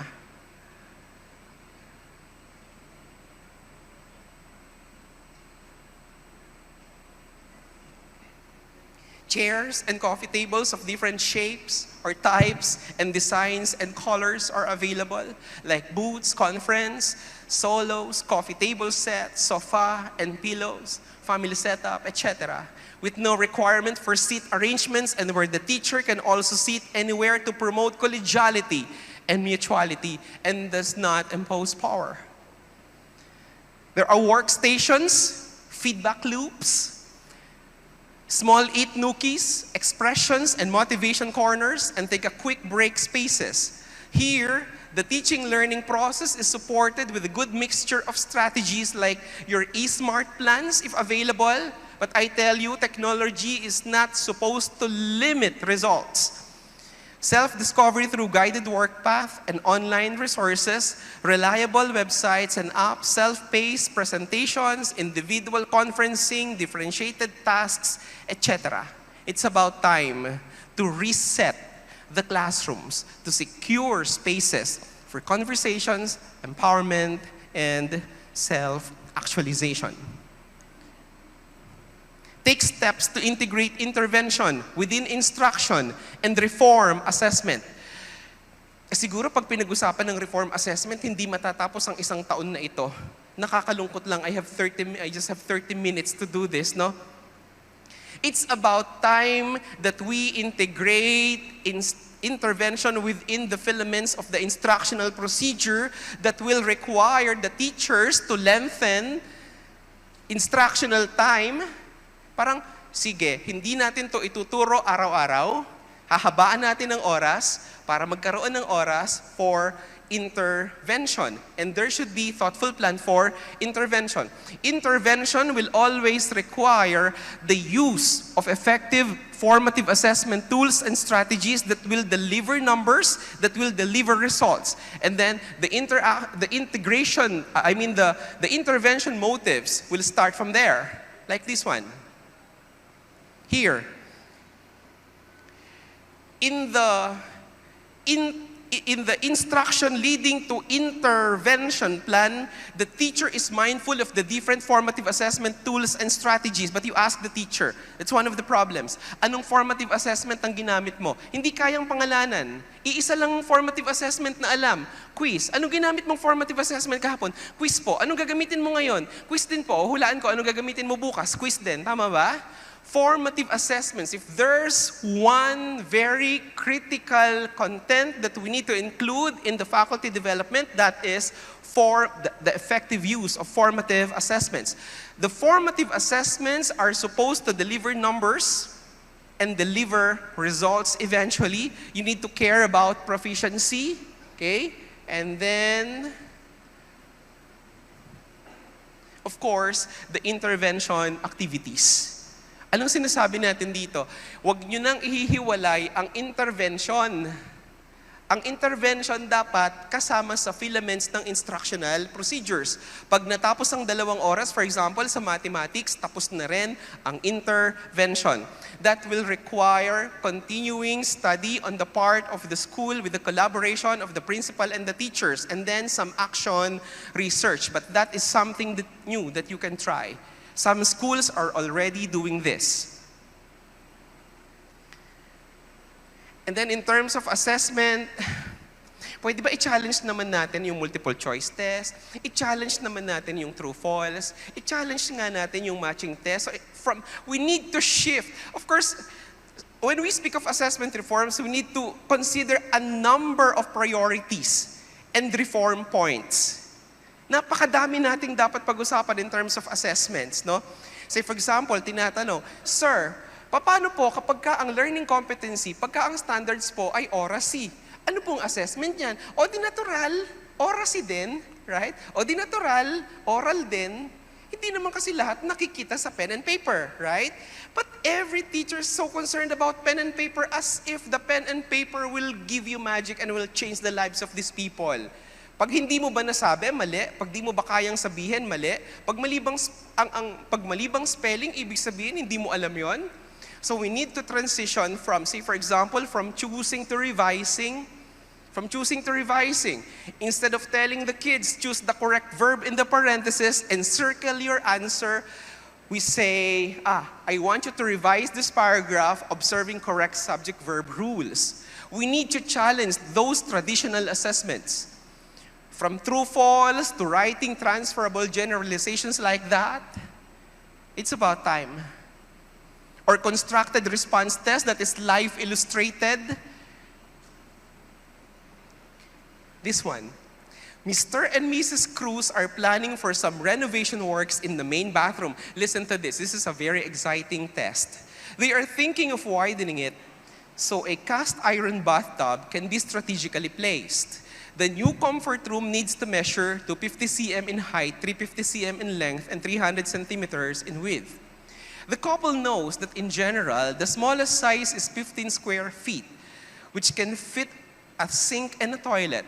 For a shower to be installed, at least 36 square feet is required. For a full bath, consisting of both a shower and a bathtub, at least 40 square feet is needed. Questions. Number 1, comment on the proposed surface area. Is it proportional? Why or why not? The convergence of imagining and then the technical realities of mathematics.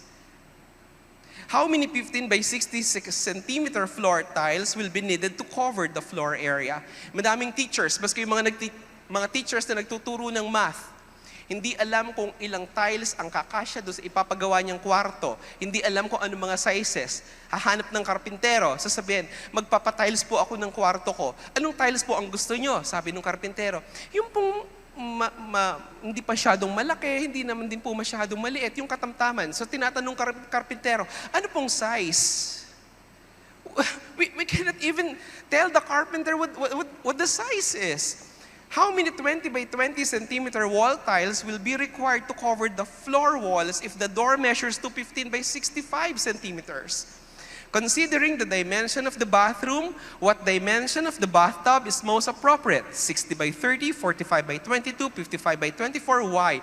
And this is not hypothetical, this is real life. Write a sentence justifying the need to have basic knowledge and skills in measuring surface areas. There should be that thoughtful work on the part of the teacher to bridge the gap between the content and the context. Ang mga classrooms punong-puno ng content, Panginoon ko. Anong problema? Context. San ba yan ginagamit sa tunay na buhay? Paulit-ulit na tayo dyan. On reporting student achievement, sana nandito ang DepEd. Makikiusap naman po kami, pwede ba? Binabago na rin lang natin ang mga bagay-bagay. Dear DepEd, time to shift to standards-based from your traditional numerical because numbers hide many things. In Jesus' name, we pray. That's more transparent. That's more logical. See? We need to shift from the averaging. We need to discourage averaging. When you say 78 or 82, what does it mean? What does it tell you about life, what you can do?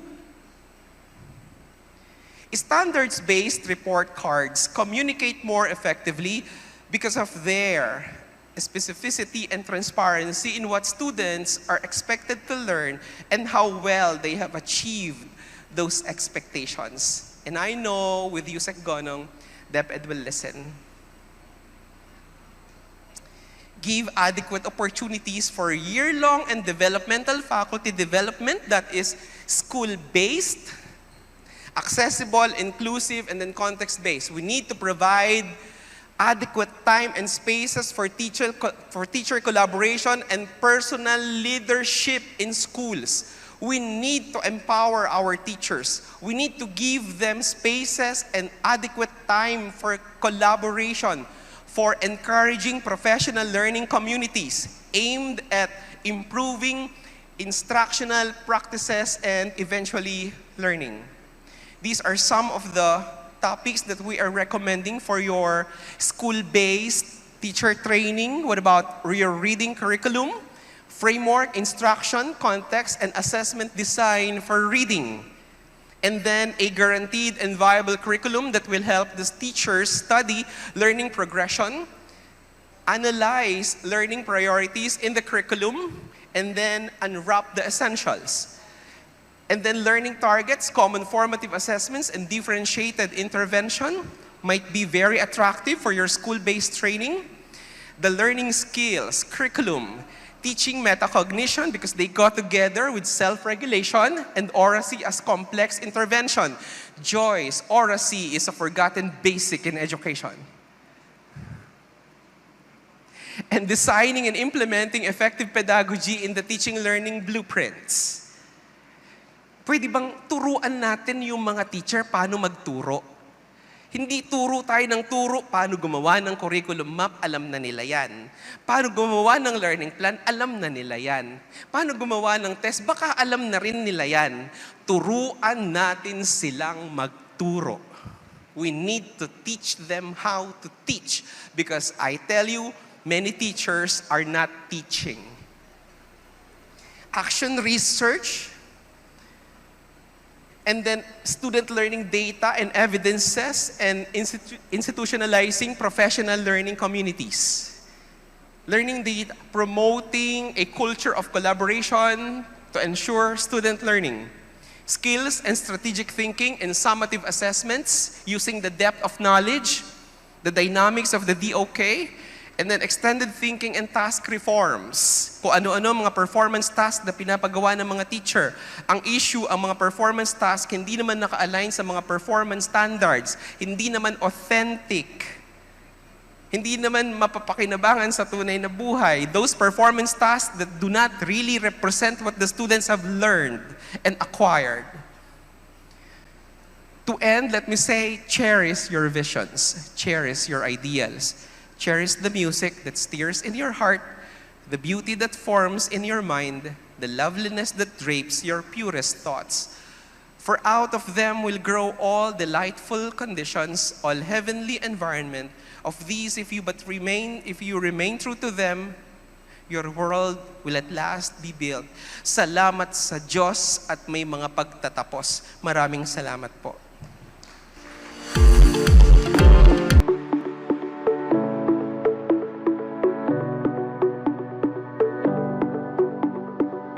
Salamat, Mr. Narcy Ador Dionisio, for that presentation. Yung title card pa lang medyo nagulat na ako eh. Bagomorphosis. Bagomorphosis. Nagbabago din dapat ang bago. 'Di ba? So, may emphasis on new, yung dapat bago. Hindi tayo dapat nakukulong dun sa luma.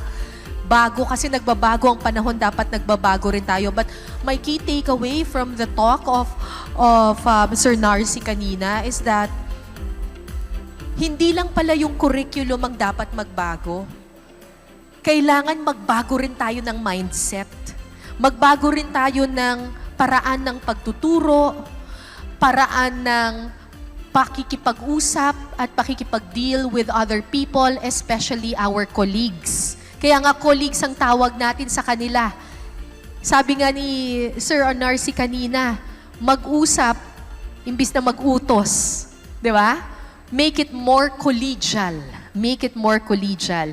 Hindi lang curriculum ang pinag-aaralan natin dito para maging mas matatag yung implementation ng matatag curriculum. Dapat baguhin din mindset, baguhin ang teaching style, baguhin yung paraan how we deal with other teachers and how we deal with our colleagues. Yan. Alright. So, tapos na tayo sa tatlong plenary speakers natin. I'm sure marami kayong mga tanong sa ating mga plenary speakers. At I'm sure yung mga nakikinig sa atin online, meron din kayong mga katanungan na nasa inyong mga isip. You may send in your questions doon sa Q&A icon natin dyan. And now, we will move on to our plenary panel discussion. Ayan. Dito na yung panahon kung kailan pwede po kayong magtanong. I-clarify nyo na po lahat ng gusto ninyong i-clarify sa ating speakers kanina. Our moderator for our plenary panel discussion is an experienced teacher, trainer, and curriculum consultant with a strong background in understanding by design the Ignatian pedagogical paradigm. project-based learning in the Philippine context, curriculum development, and instructional design for deeper understanding and transfer of learning. Siya rin po ang director ng Ateneo Teacher Center. Faculty member din po siya ng Masteral Program of the Education Department ng Ateneo de Manila University. Isa po siyang long-time collaborator and ally, kakampi po and partner ng Rex Education. Please, let's all welcome Miss Rita J. Atienza.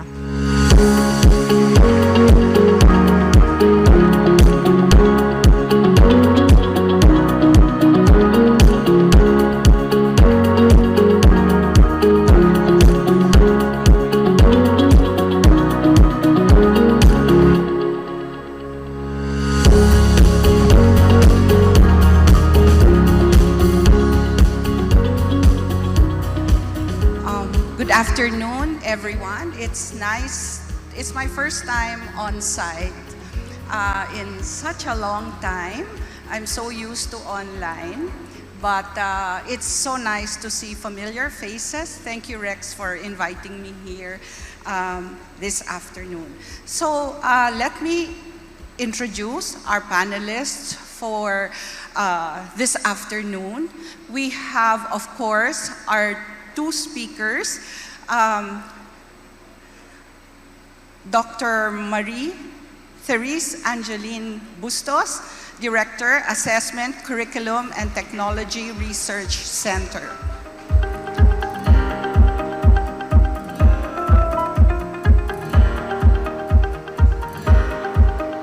Sir Narcy Ador Dionisio, Chairperson, National Basic Education Commission, Catholic Educational Association of the Philippines.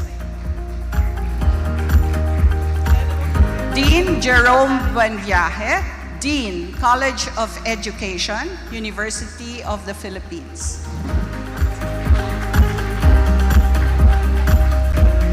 And Mr. Francis Jim Toscano, Department Chairperson and Religious and Values Education Chairperson, Xavier School, San Juan. Right. Let's get right to our plenary panel discussion. Thank you very much for joining us on stage. I hope we have a very interesting discussion for this very, very important topic that facing us now. So let me start this panel by recapping just what, for me, stood out among promising features that the Matatag curriculum intends to offer. So ASEC Torio talked about emphasized the need for strong literacy and numeracy skills. And I think that is valuable for us to take away from today's conference because these are the gateways for learners to gain access and understand the content in any other subject. If our students cannot read well and cannot comprehend texts, then they cannot be independent learners. We always talk about lifelong learning, and they cannot be lifelong learners without having these very good foundational skills. And in fact, I also believe that private schools should start equipping their teachers to be reading and writing teachers related to their subject areas at any level. Thank you, Dr. Bustos, for clarifying the important concepts about learning progressions, which reminds all of us schools about the importance of ensuring that students have the proper prerequisites for the content of their grade level. Thank you, Mr. Dionisio, for your talk on bagomorphosis. Bagomorphosis, a very clever and memorable play on words that emphasizes the importance of changing the mindset of teachers as we embark on these new reform efforts.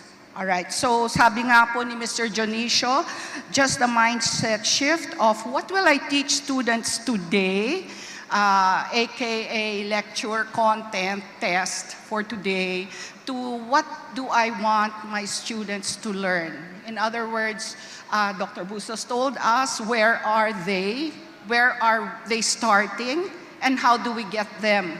How do we make sure that in a joyful and learning environment, they get to the standards that we are aiming for? So let's make this panel discussion a professional, collegial conversation, as Sir Dionisio already told us this afternoon, among educators who want to help make this matatag curriculum success. No? So thank you very much to Rex for hosting this very big group of educators and allowing us to start this professional learning conversation about this today. So thank you to Rex. All right, so let's start. I wrote down my questions because I had so many. Ms. Cara told us she also has many questions, and all of us were already starting to list down the things that we wanted to talk about. Okay, so my first question is about the decongestion. Of course, we're very happy that the curriculum is decongested, but personally, I was initially very worried that they might, what did they remove? How much was removed?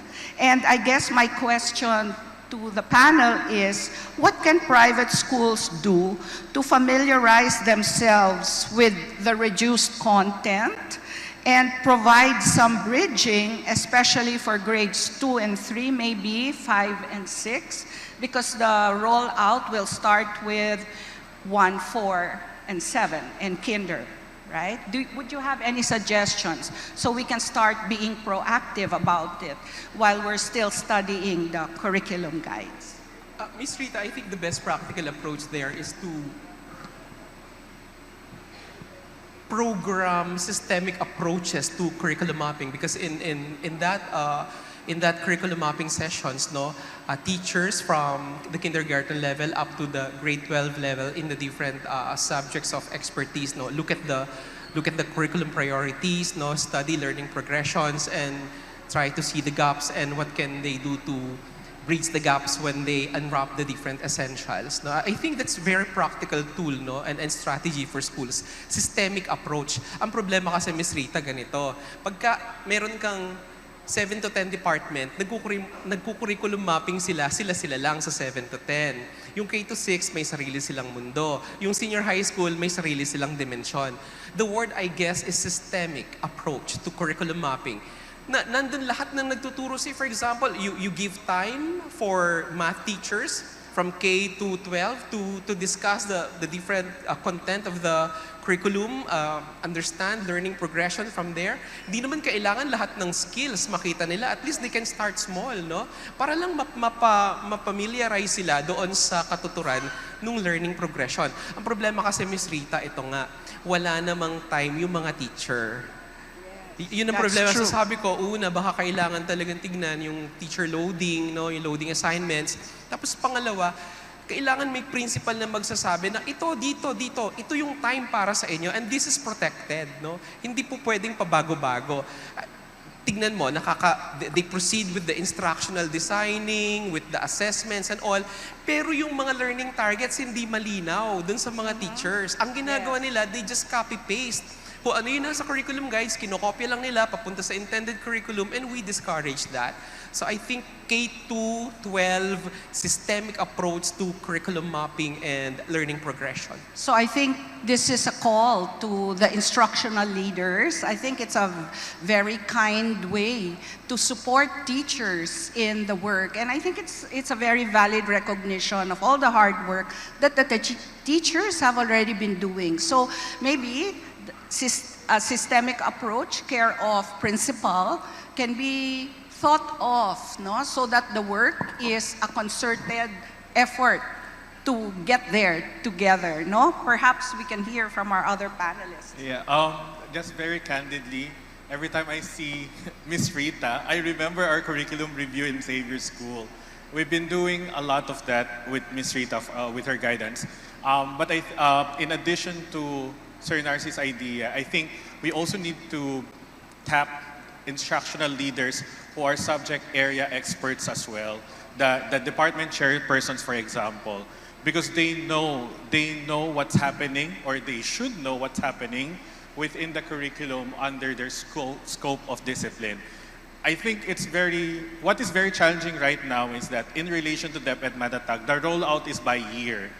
And when you're rolling out per grade level curriculum, it could be very challenging to bridge because you're now thinking of what's the new curriculum, but the other grade levels are in the other curriculum.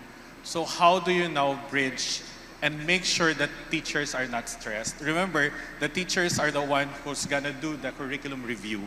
Yes. Because they know what's happening inside their classroom, what skills they have targeted.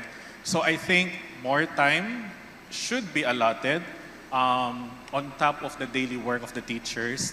Whole school approach, systemic approach, I think those are very important.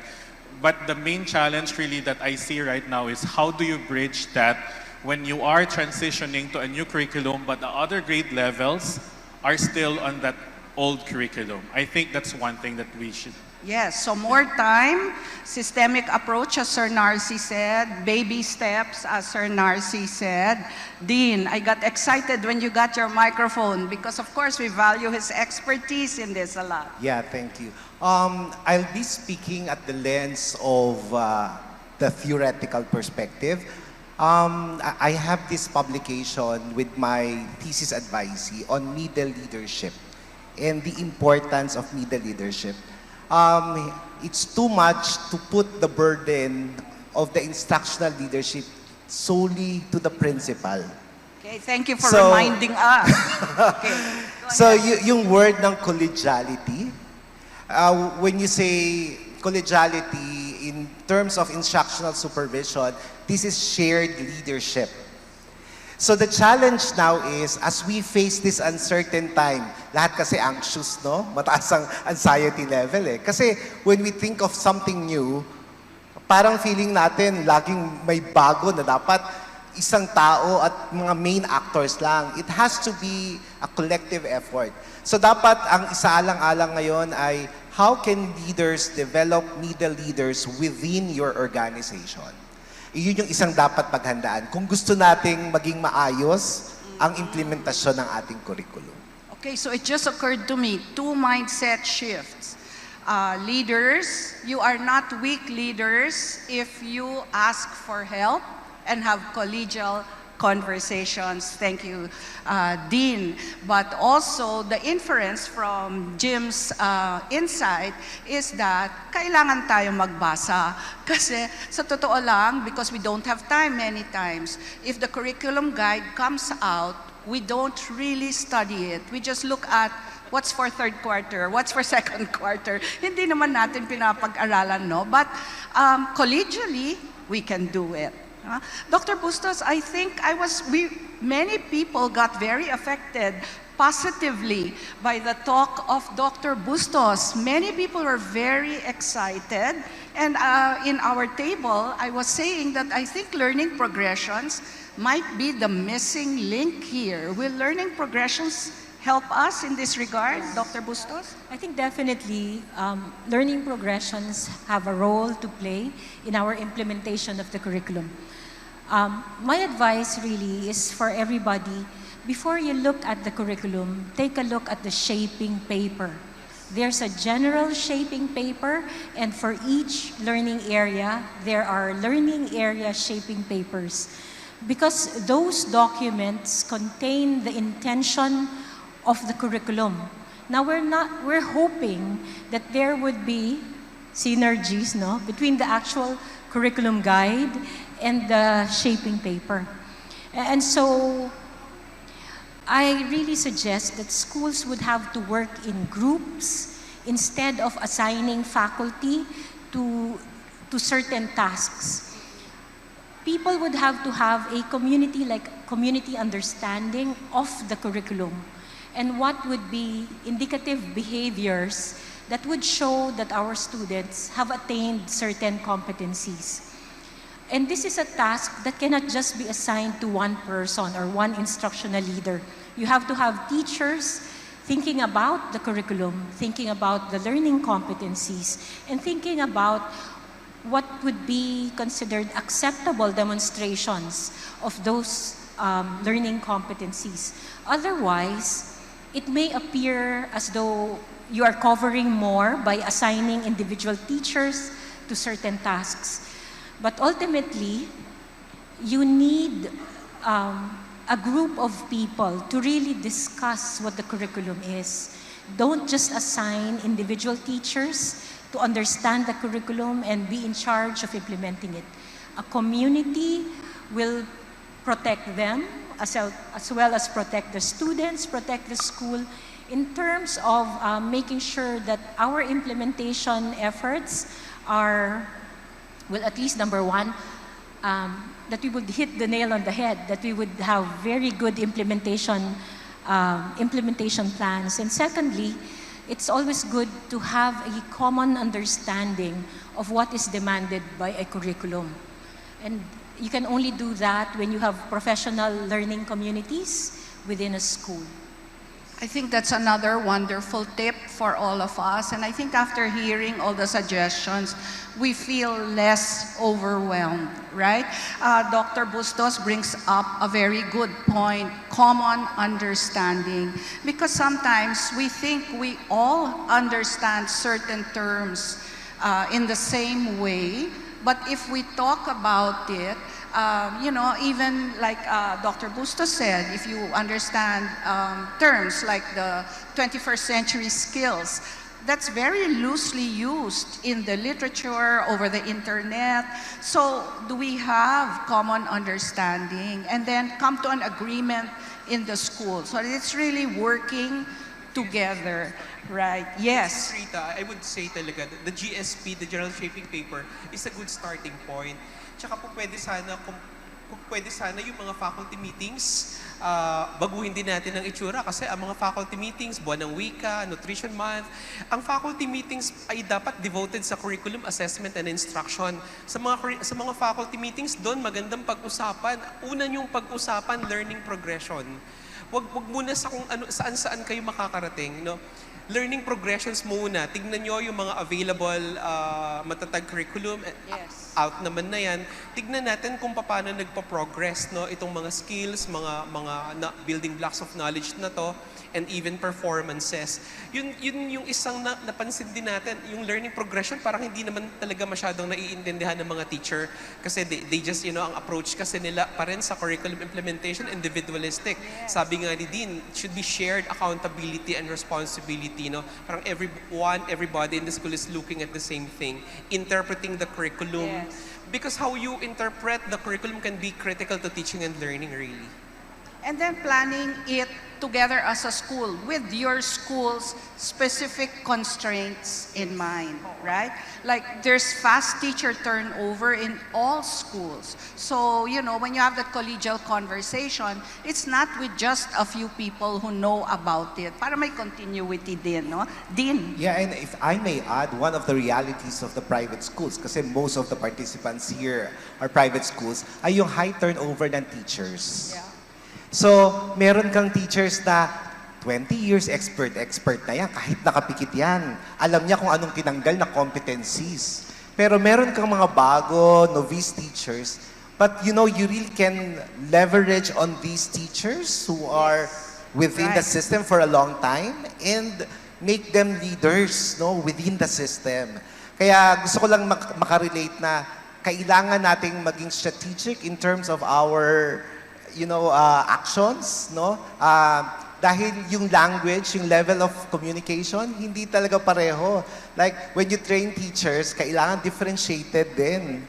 Titignan mo sino yung mga bagito, tapos kahit hindi mo pwedeng i-feed ng mga technical terms na hindi naman nila natutunan sa kanilang pre-service education. Yes. Ayan. Okay, there's one question here from our audience that I'd like to ask our panel. What are your thoughts on schools insisting to implement all levels aligned to Matatag, even if DepEd is highlighting phased implementation K147 only for school year 2024.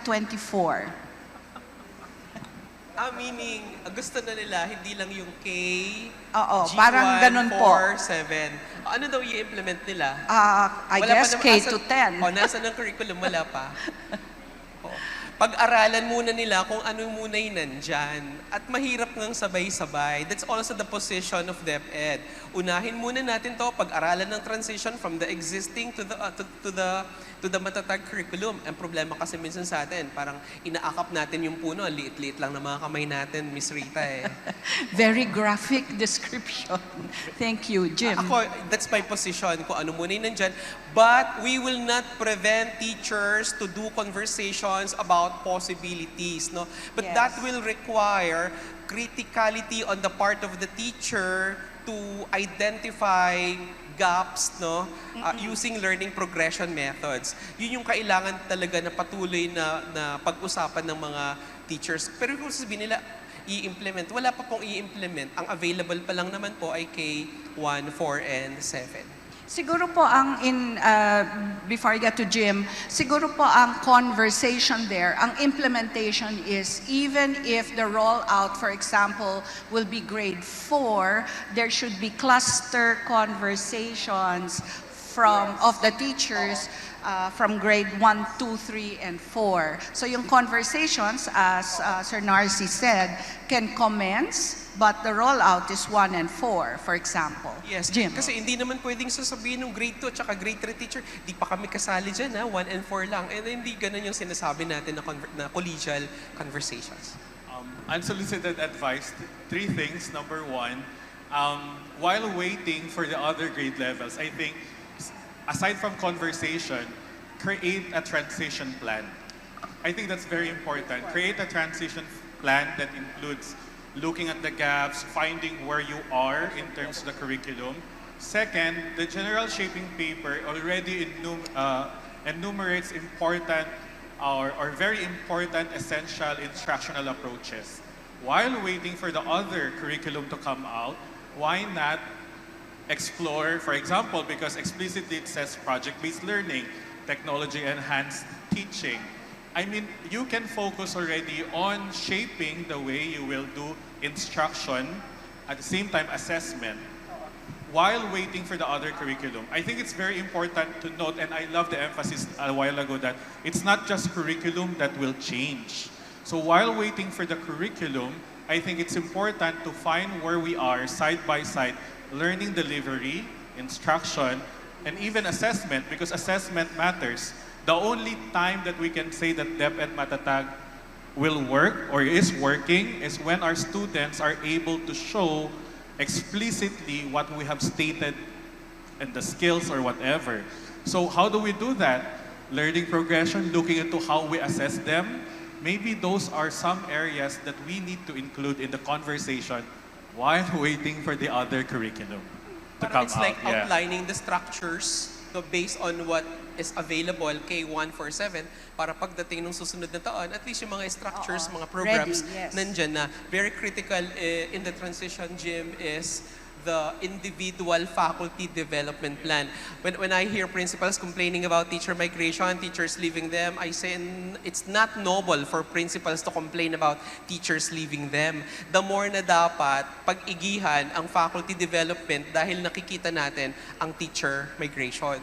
Hindi dapat na di-discourage. Faculty development lang ang katapat nun, Ms. Rita. Yes. Okay.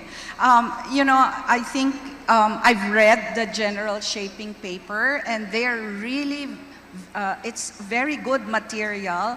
As Jim said, there's a lot that you can already mine from the general shaping papers. And the other thing, as our panelists said, that you can get from the general shaping paper is choose some place to start. All you need is an entry point.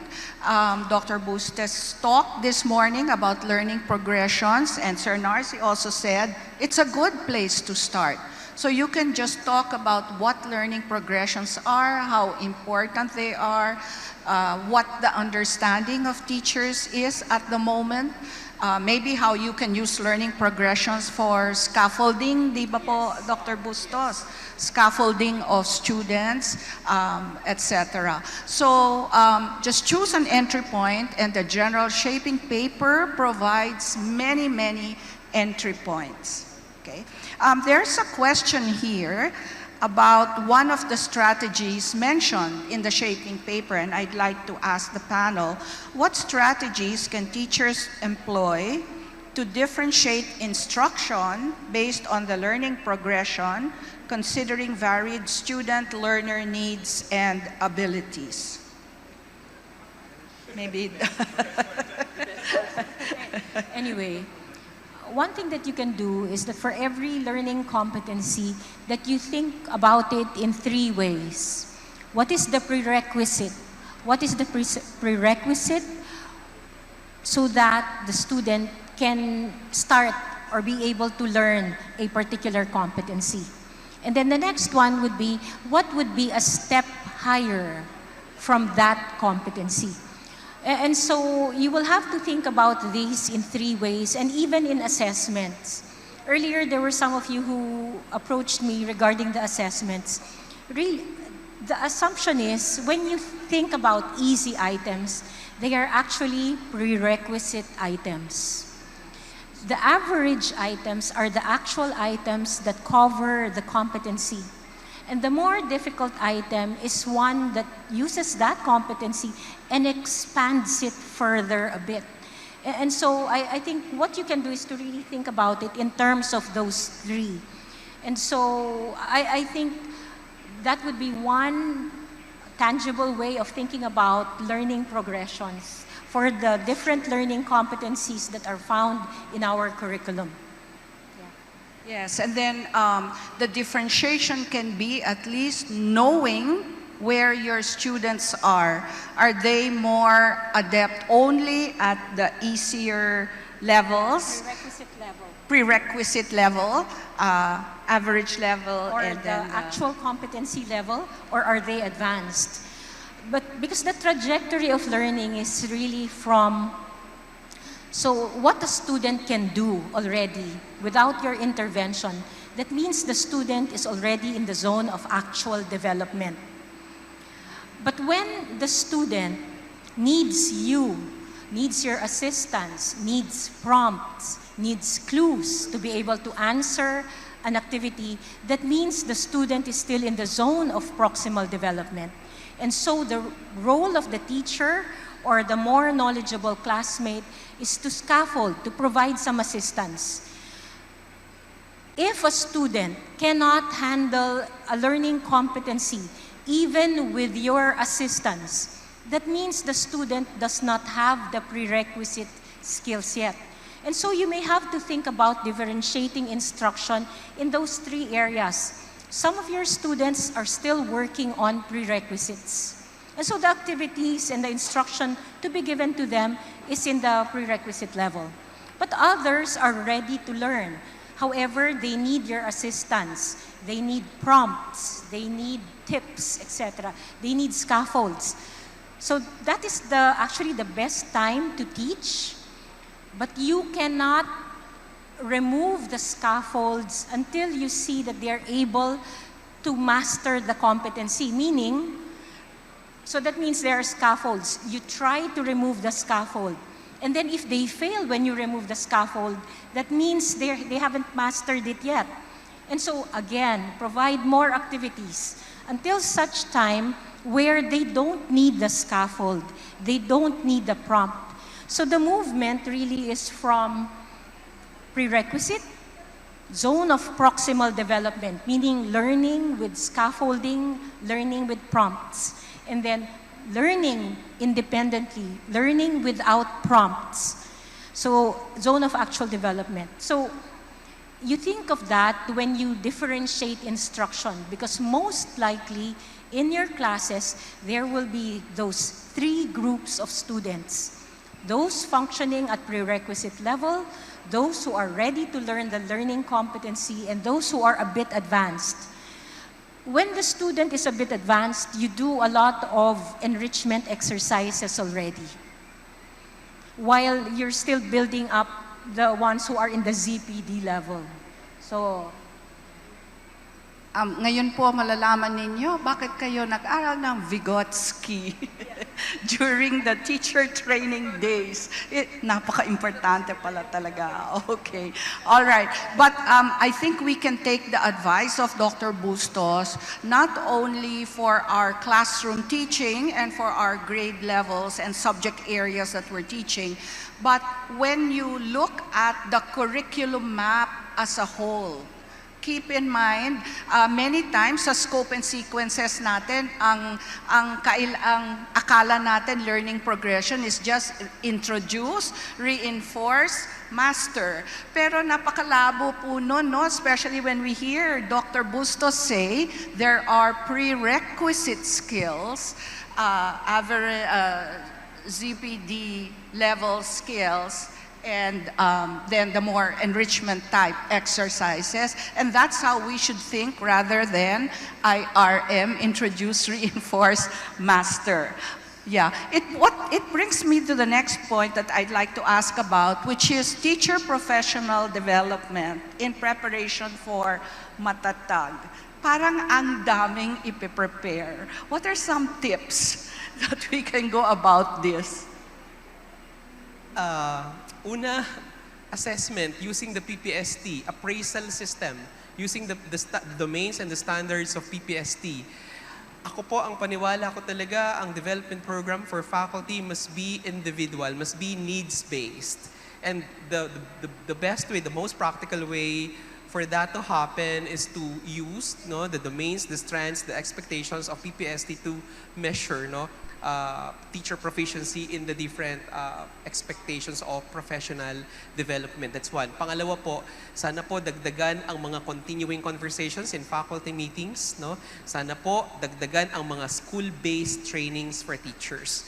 Huwag yung mga sinasali-sali lang yung paisa-isa, pinapapunta sa ganito, sa ganyan, patingi-tingi. And sana mag-empower din po tayo ng mga instructional coaches. Instructional coaching program is very essential to empower other expert teachers in the school to participate in building a culture of teacher empowerment and of course, instructional leading. Yes, and I think that's what Dean was saying earlier, the differentiated PD for teachers. Dean? Yeah, sususog na ako dun sa sinasabi niya. Pero gusto ko lang maintindihan na bakit nga ba ganun yung proposisyon? Kasi marami ng literatura ang nagsasabi na ang cascade model, yung cascade model, nag-training ako, iti-training kita, iti-training mo siya. Hindi training din. Hindi na siya effective ngayon. Maraming literatura na nagsasabi nito. There was one study in Japan sa Kyobe University kay Suzuki. Pag binasa niyo yon, pinapakita doon na napaka-less ang impact. Kaya anong ibig sabihin? Dapat lumabas tayo doon sa paradigm na yon. Na mag-send ka ng isa doon sa national training tapos isi-train mo yung kapwa teachers.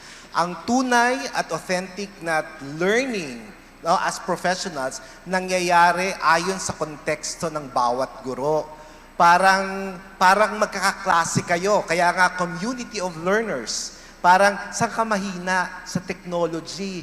Takot akong magganito eh. O sige, siya mas bata. So, hindi na siya nakabase sa seniority. Hindi na yung parang kung sino yung pinakamatanda sa school, yung pinakamagaling. Hindi na ganon. Lalabas na tayo dun sa ganoong paradigm. Kailangan... Bagomorphosis. Yeah. So actually, it's more on talent development.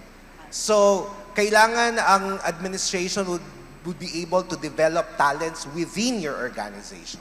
I think the other good suggestion is Sir Narci's suggestion about the PPST.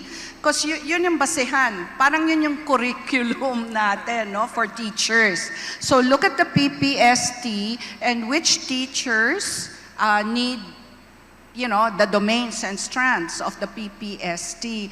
Or you can use that to ask the teacher and the subject area coordinator, ano ang target development area ng teacher na to based on the PPST. So that's one way. Jim? Ms. Rita, I think I was inspired by the bagomorphosis. I think let's chill out with our teachers. Personally, I always advocate for teacher empowerment. Sila yung foot soldiers. Kami ang foot soldiers sa DepEd matatag implementation na to. I think we need to tell our teachers, so our teachers that are listening as well or watching, this is not something new. So the fear, every time there's a reform, every time there's always something new, teachers will always expect bago na naman, iiwan na naman yung dati. Alam mo yung parang there's always that pagod mindset already that comes in. I think school leaders, instructional leaders, every one of us should recognize that we've been doing some of the things already that in the curriculum, even the approaches. It's not the first time that we're gonna do integration of subjects. It's not the first time that we're gonna do more formative assessments, differentiation. We may have not perfected them, which is, ang hirap naman talagang i-perfect ang differentiated learning given the class numbers, teacher-student ratio. So I think chill out tayo dun because our teachers, with all the things that we are doing, checking on top of those things, curriculum review, teachers gagawa niyan eh, right? So I think the mindset na it's not bago, it's okay because we need to start where we are right now. Let's draw confidence. If we've been doing project-based learning, i-check natin yan. That's why we're saying go to the GSP, General Shaping Paper, and tell yourself, wow, ginagawa na namin ito eh. Correct. Nauna pala kami. And that's a good thing to say because you're affirming yourself, you're telling yourself this is where we are. You're also mindful in saying that, ito yung kulang namin. I think the other mindset shift that we can do is that walang isang tamang sagot. Because sometimes, it's very scary for the schools. And so parang baka mali yung ginagawa ng school namin, baka mali yung leadership ko. Kasi yung isang school, ito yung ginagawa, yun yung tama. Baka yun yung tama sa kanila, sa kanilang konteksto. But if you talk to all your teachers and you all agree that these are your steps forward, sino ba ang pwedeng magsabi na mali kayo? You've all agreed that this is where we want to go as long as it's for our students. Bagomorphosis na po yun, Sir Narcis? That okay? As a bagomorphos. Ano po yung verb nun? Let us bagomorphose. There's so much that schools can do through collaboration. Magsimula sila, hindi importante kung saan. You have to start somewhere and that's fine. Magsisimula ba kayo sa faculty development? Magsisimula ba kayo sa ganito, sa ganyan?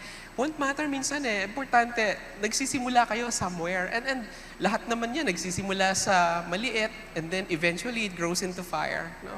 So pag may nagawa na kayo principals, wag naman kayo pumunta sa ibang school at sabihin, bakit yung inyo ganyan? Correct. Ito yung amin. No? Because as long as you have some kind of systematic, intentional timetable and steps forward, based on the guides that we have. As Sir Jim said, the GSP, Sir Narcy, Dean, Dr. Bustos already said, and I think Dr. Bustos sort of helped with one of those, consulted with the General Shaping Paper. It's an excellent document. I've read it, and even for teacher education institutions, I was going to make it a reading for my students in my curriculum development class. So it's a very good start. Right. Maybe I can ask the panel for some last tips. Okay, last tip. The Matatag curriculum is a refinement of the K-12 curriculum. So it's not entirely new. So don't let the term scare you. So this is something that you know already, but we are streamlining it better, refining it better so that our students benefit from it. So it's not an entirely new curriculum, so don't be scared by it. The road to quality is one with no finish line. Just go on. Just go on. Do not be discouraged by politics. Do not be discouraged by your limited resources. Be motivated by the faces of the students that you serve. Importante sa lahat ng ginagawa natin, maliwanag sa isip natin, ito ay para sa mga estudyante. Hindi ito para sa atin, hindi para sa mga teachers. Kasi baka minsan nakakalimutan sinong kliyente. No? Ang kliyente natin ay mga estudyante. At pag naiisip natin na mga kliyente natin estudyante, nai-inspire tayo. Minsan, sabihin natin, ay, kulang ng ganito. Okay lang yung mga kulang. Scarcity creates values, di ba? It's okay. Sino ba yung mga gumagaling bandang huli? Di ba? Sila yung nagsabi na kulang kami ng ganito, kulang ng ganyan. And banggitin ka lang din, Miss Rita, kasi people are saying, nako, ang lakas ng technology integration sa matatag curriculum, paano kami? Hindi. The world is not always an apple. Yeah, my last words would be, stay tuned. Kasi ako ang magsisynthesis.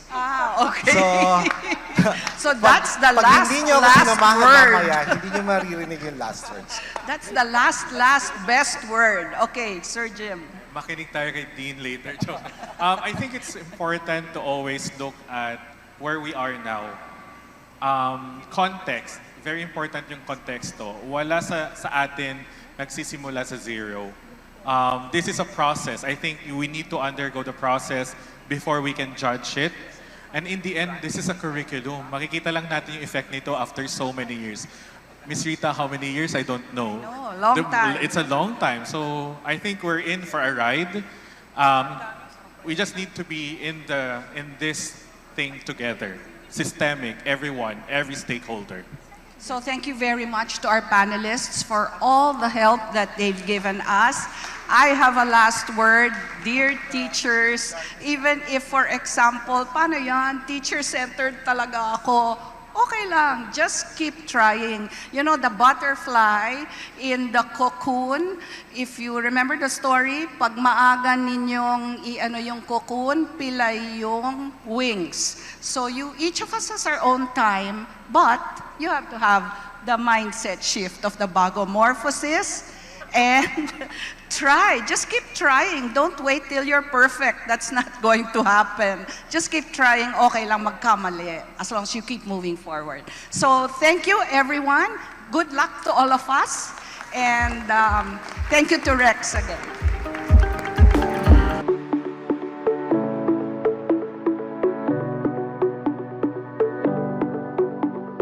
Sa ating mga panelists, sa ating moderator, Ms. Rita J. Atienza.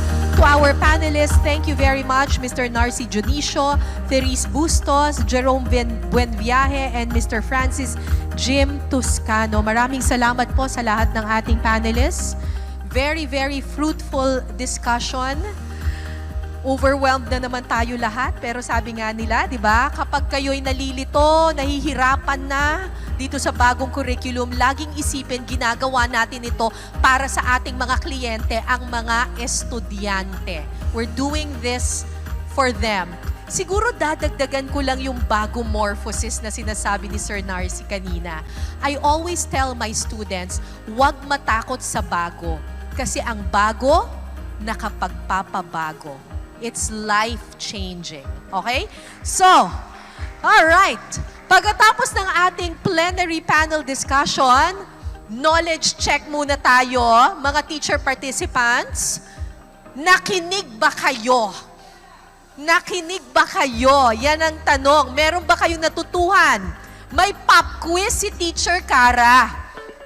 Naku, patay kang bata ka. May pop quiz po tayo ngayon. Alright. So, a total of 3 questions will be flashed on your screens. Teacher participants, listen to me, okay? Walang mandadaya. Pop quiz ito, okay? Magfa-flash kami ng 3 questions on your screens. Tapos, after I read each question, magpa-pop up yung mga choices. Multiple choice to, hindi po essay ang ating pop quiz. May mga clickable buttons kayong makikita. Huwag po munang mag-click. Hintayin niyo po yung cue ko kapag sinabi ko, go! Yan, pwede na kayong sumagot. The first 5 participants to answer each question correctly will win an exciting prize. Okay. Ano daw? Full copy ng matatag curriculum. Joke lang! Alright. May exciting prize mula sa Rex Education kayo. And winners of our Edu Quiz will be announced in the social media pages of Rex Education. So watch out for their announcements. Huwag mandadaya. Alam ko naman, honest naman ang mga teachers natin. Okay, ready na ba? Ready na ba ang lahat? Let's play Edu Quiz. Alright, eto na. Exciting! Question number 1. Which of these is a key feature of the Matatag curriculum? Letter A, focus on foundational skills. B, decongested curriculum. C, balanced cognitive demand. Or D, all of the above. Edu Campions, you have 30 seconds to answer and the timer starts now. Go! Ano nga ba? Foundational skills, decongested curriculum, balanced cognitive demand.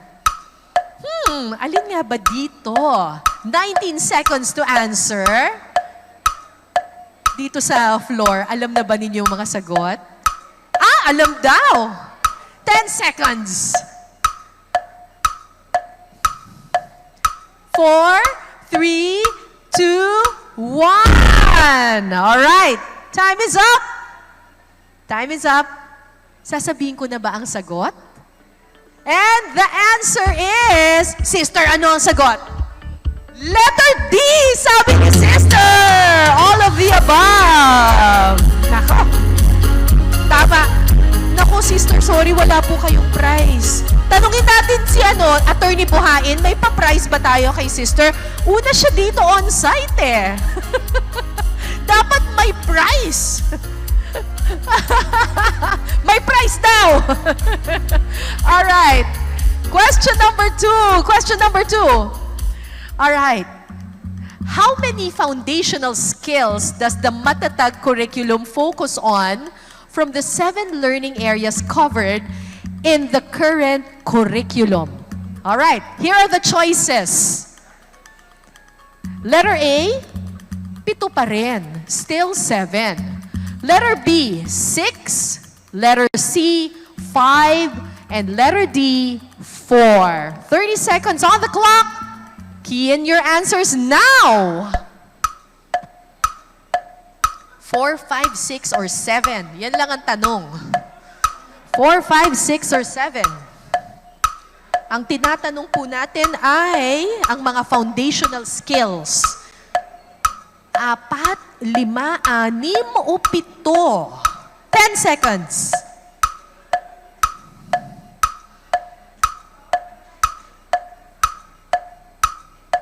And stop! Alright.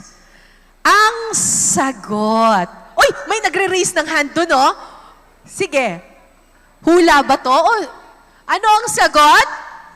5 daw. Letter C. Tingnan natin kung tama. Anong pangalan niyo, ma'am? Aina. Tingnan natin kung tama nga ba si Aina. And the answer is letter C. Tama si Aina. The Matatag curriculum focuses on 5 foundational skills. Hindi po 7. Dati yung curriculum natin yung 7. Mas ginawa nating streamlined ngayon. Kasi nga, dapat hindi daw crowded ang curriculum. Oh, nakinig ako, ha? Hindi dapat crowded ang curriculum. Alright. Finally, question number 3. Which foundational skill cultivates learners' knowledge and skills to help them grow as responsible citizens, able to fulfill their duties and contribute to the progress of their community and country as a whole? Ay, alam ko yung sagot nito. Alam ko. Letter A, edukasyon sa pagpapakatao. Letter B, makabansa. And letter C, mother tongue. Timer starts now. Key in your answers. Tatlo lang. Alam ko sagot dito, kahit walang multiple choice. Alam ko yung sagot.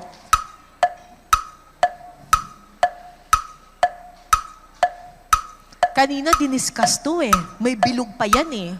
'Di ba? 7, 6, 5, 4, 3, 2, 1, and time is up. Ang sagot, ako sasagot nito.